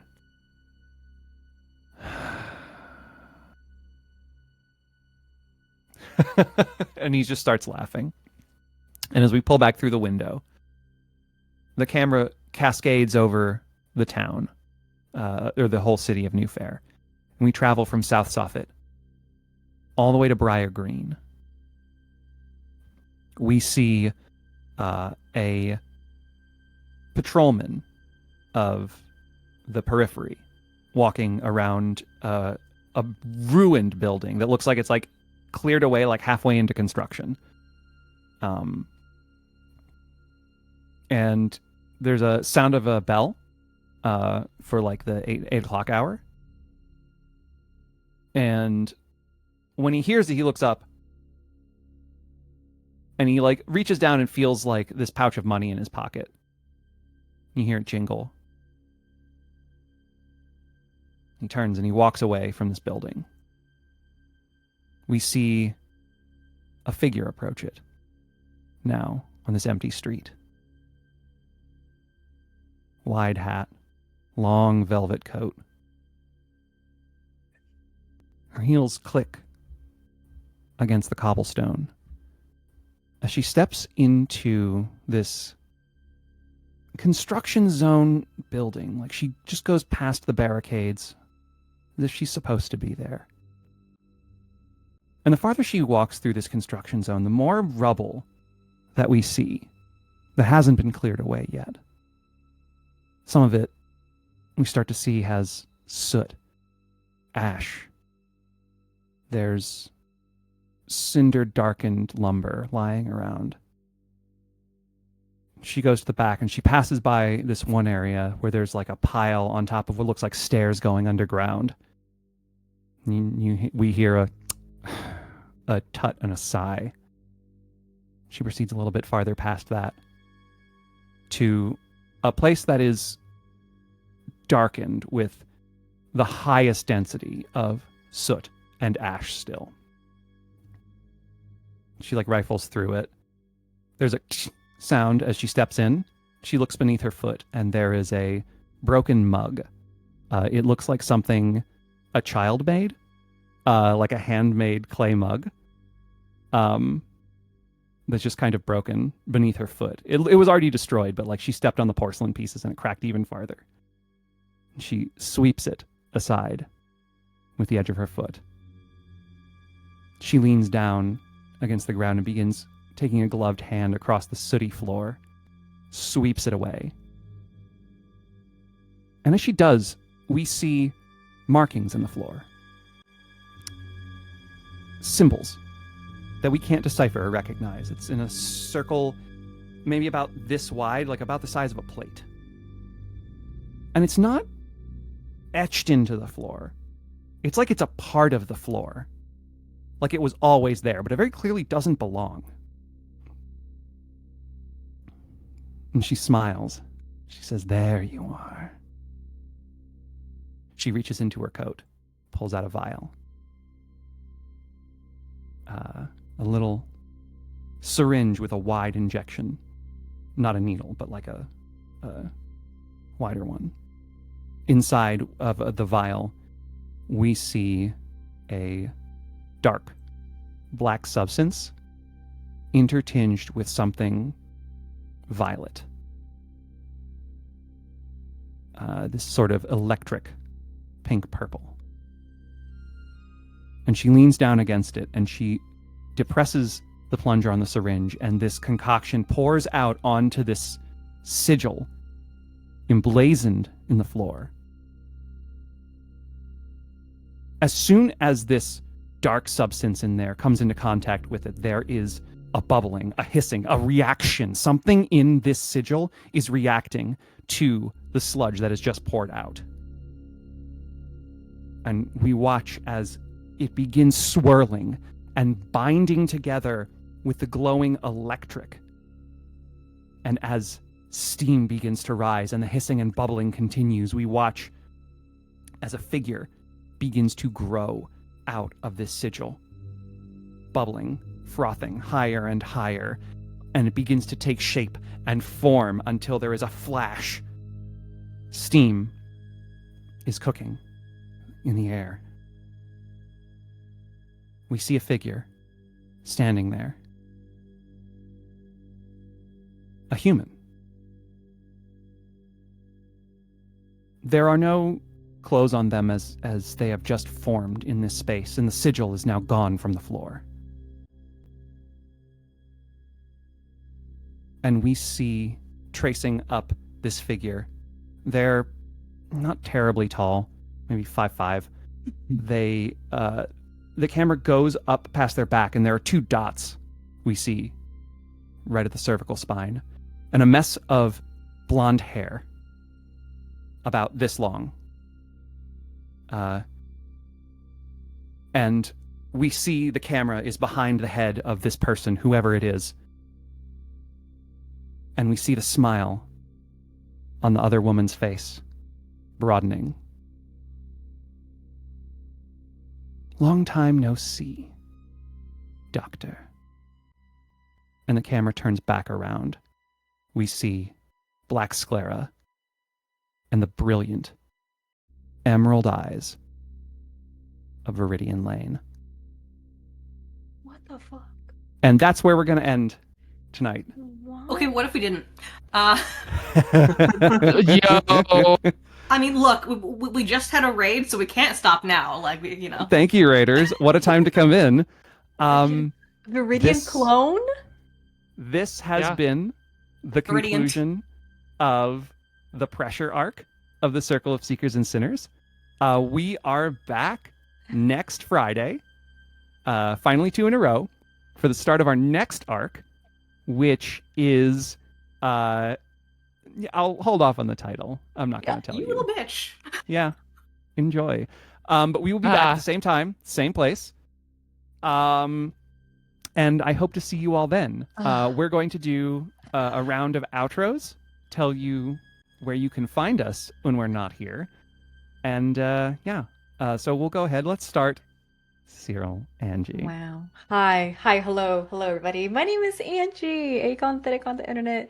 My pronouns are they, them, and I have been playing Cyril Craven, he, they pronouns. And yeah, you can just find me on the internet at aconthetic. You can also catch me over on Tales Archived for Known Realms Tolesh, our ongoing D&D campaign, where I play Triss, a brand new character that's been introduced to the campaign. You can also go check out Dicescape over on YouTube to watch The Last Arcanist. We're on new and ongoing Daggerheart campaign that I am very much in love with, and I play a living scarecrow by the name of Hugo. That's me. Fantastic. Kai. Hello, everyone. I'm Kai.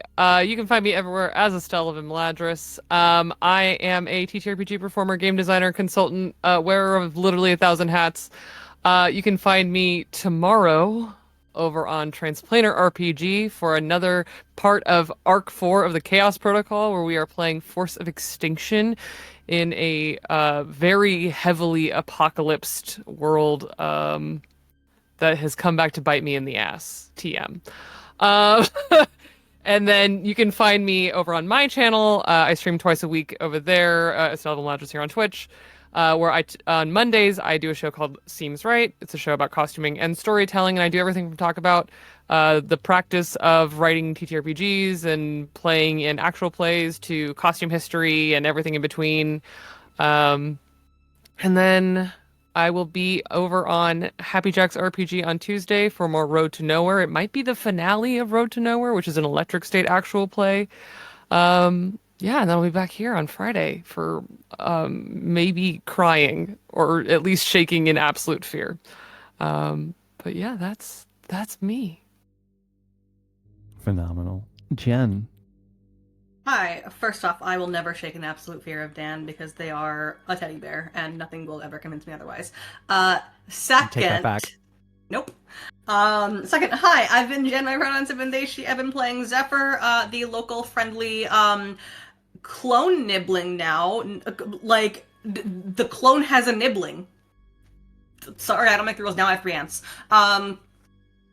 4 ants. Shit, because I almost forgot Abby. Anyway. I can be found on the internet at Jenbirb, Jenbirb.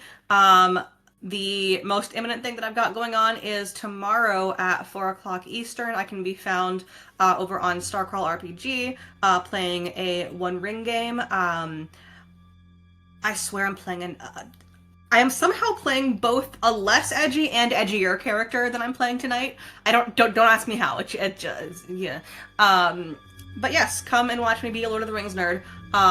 In the world of good old Tolkien, love the book, hate the person, you know, shit like that. Listen, he was a shit person. Can't argue with that. Popcorning it back to the teddy bear. Wow. Never gonna live that down, I guess. And John. Oh, hi, I'm John. You can find me at John on Blue Sky. You can find me currently on the Dungeons and Drama Nerds released podcast episodes of Stillfleet, where I play a Void Miner named right now Gunnery Sergeant Taps, who is a series of extra-dimensional elephant legs and a bowling ball. I believe we're currently on an art collector spaceship where most of the art is drowned in pee. So if that's your stuff, let's go.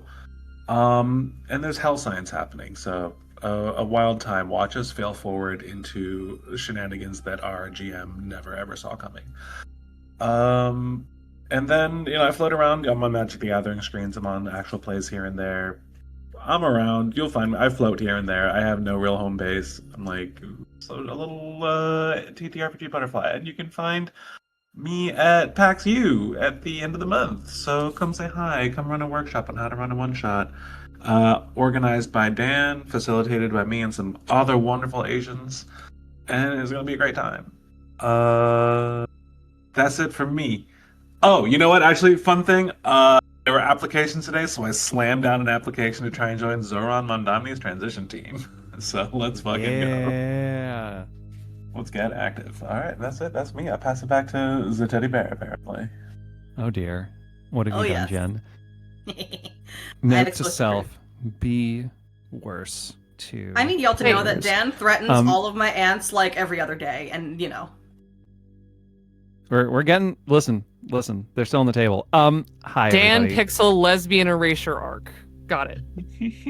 How dare you, sir? There is no winning. There's no winning. I am trapped. I am trapped. Look what they do to me. Hi, everybody. I have been and continue to be Dan Pixel, Pyxel, they, them. You can find me on that name everywhere on the internet. Most of the time these days, you can find me talking about something emotionally damaging on TikTok. Sometimes or frequently, it may or may not include lesbians. This is a common theme in all of my work, it seems. When I am not here, I am doing other projects. Currently, none that all of them are in recording, so I can't talk about them. Which is, oh no, terrible. But they will be coming out soon, and keep an eye out on my socials when they drop because I will be promoting them to hell and back because they're lovely projects with lovely people, and I can't wait to share all of them with you all. I too will be at PAX U at the end of the month. And I will be presenting on a panel about creating inclusive tables in the space. And I hope you come and see that. I hope you come and hang out at PAX U. It'll be a really good time if you're in Philly. And just a reminder, if I haven't said it already, go to Bad House RPG's YouTube, check out the new Kids on the Stoop episode with Ambrose. Subscribe, like their videos if you haven't, particularly that one and all the other previous editions of the Circle of Secrets and Sinners that can be found there in case you came in tonight and are curious about what has gone on up to this point. Those videos are all there as well. We will see you all next week for the start of the next arc, and have a wonderful evening, everyone. Good night.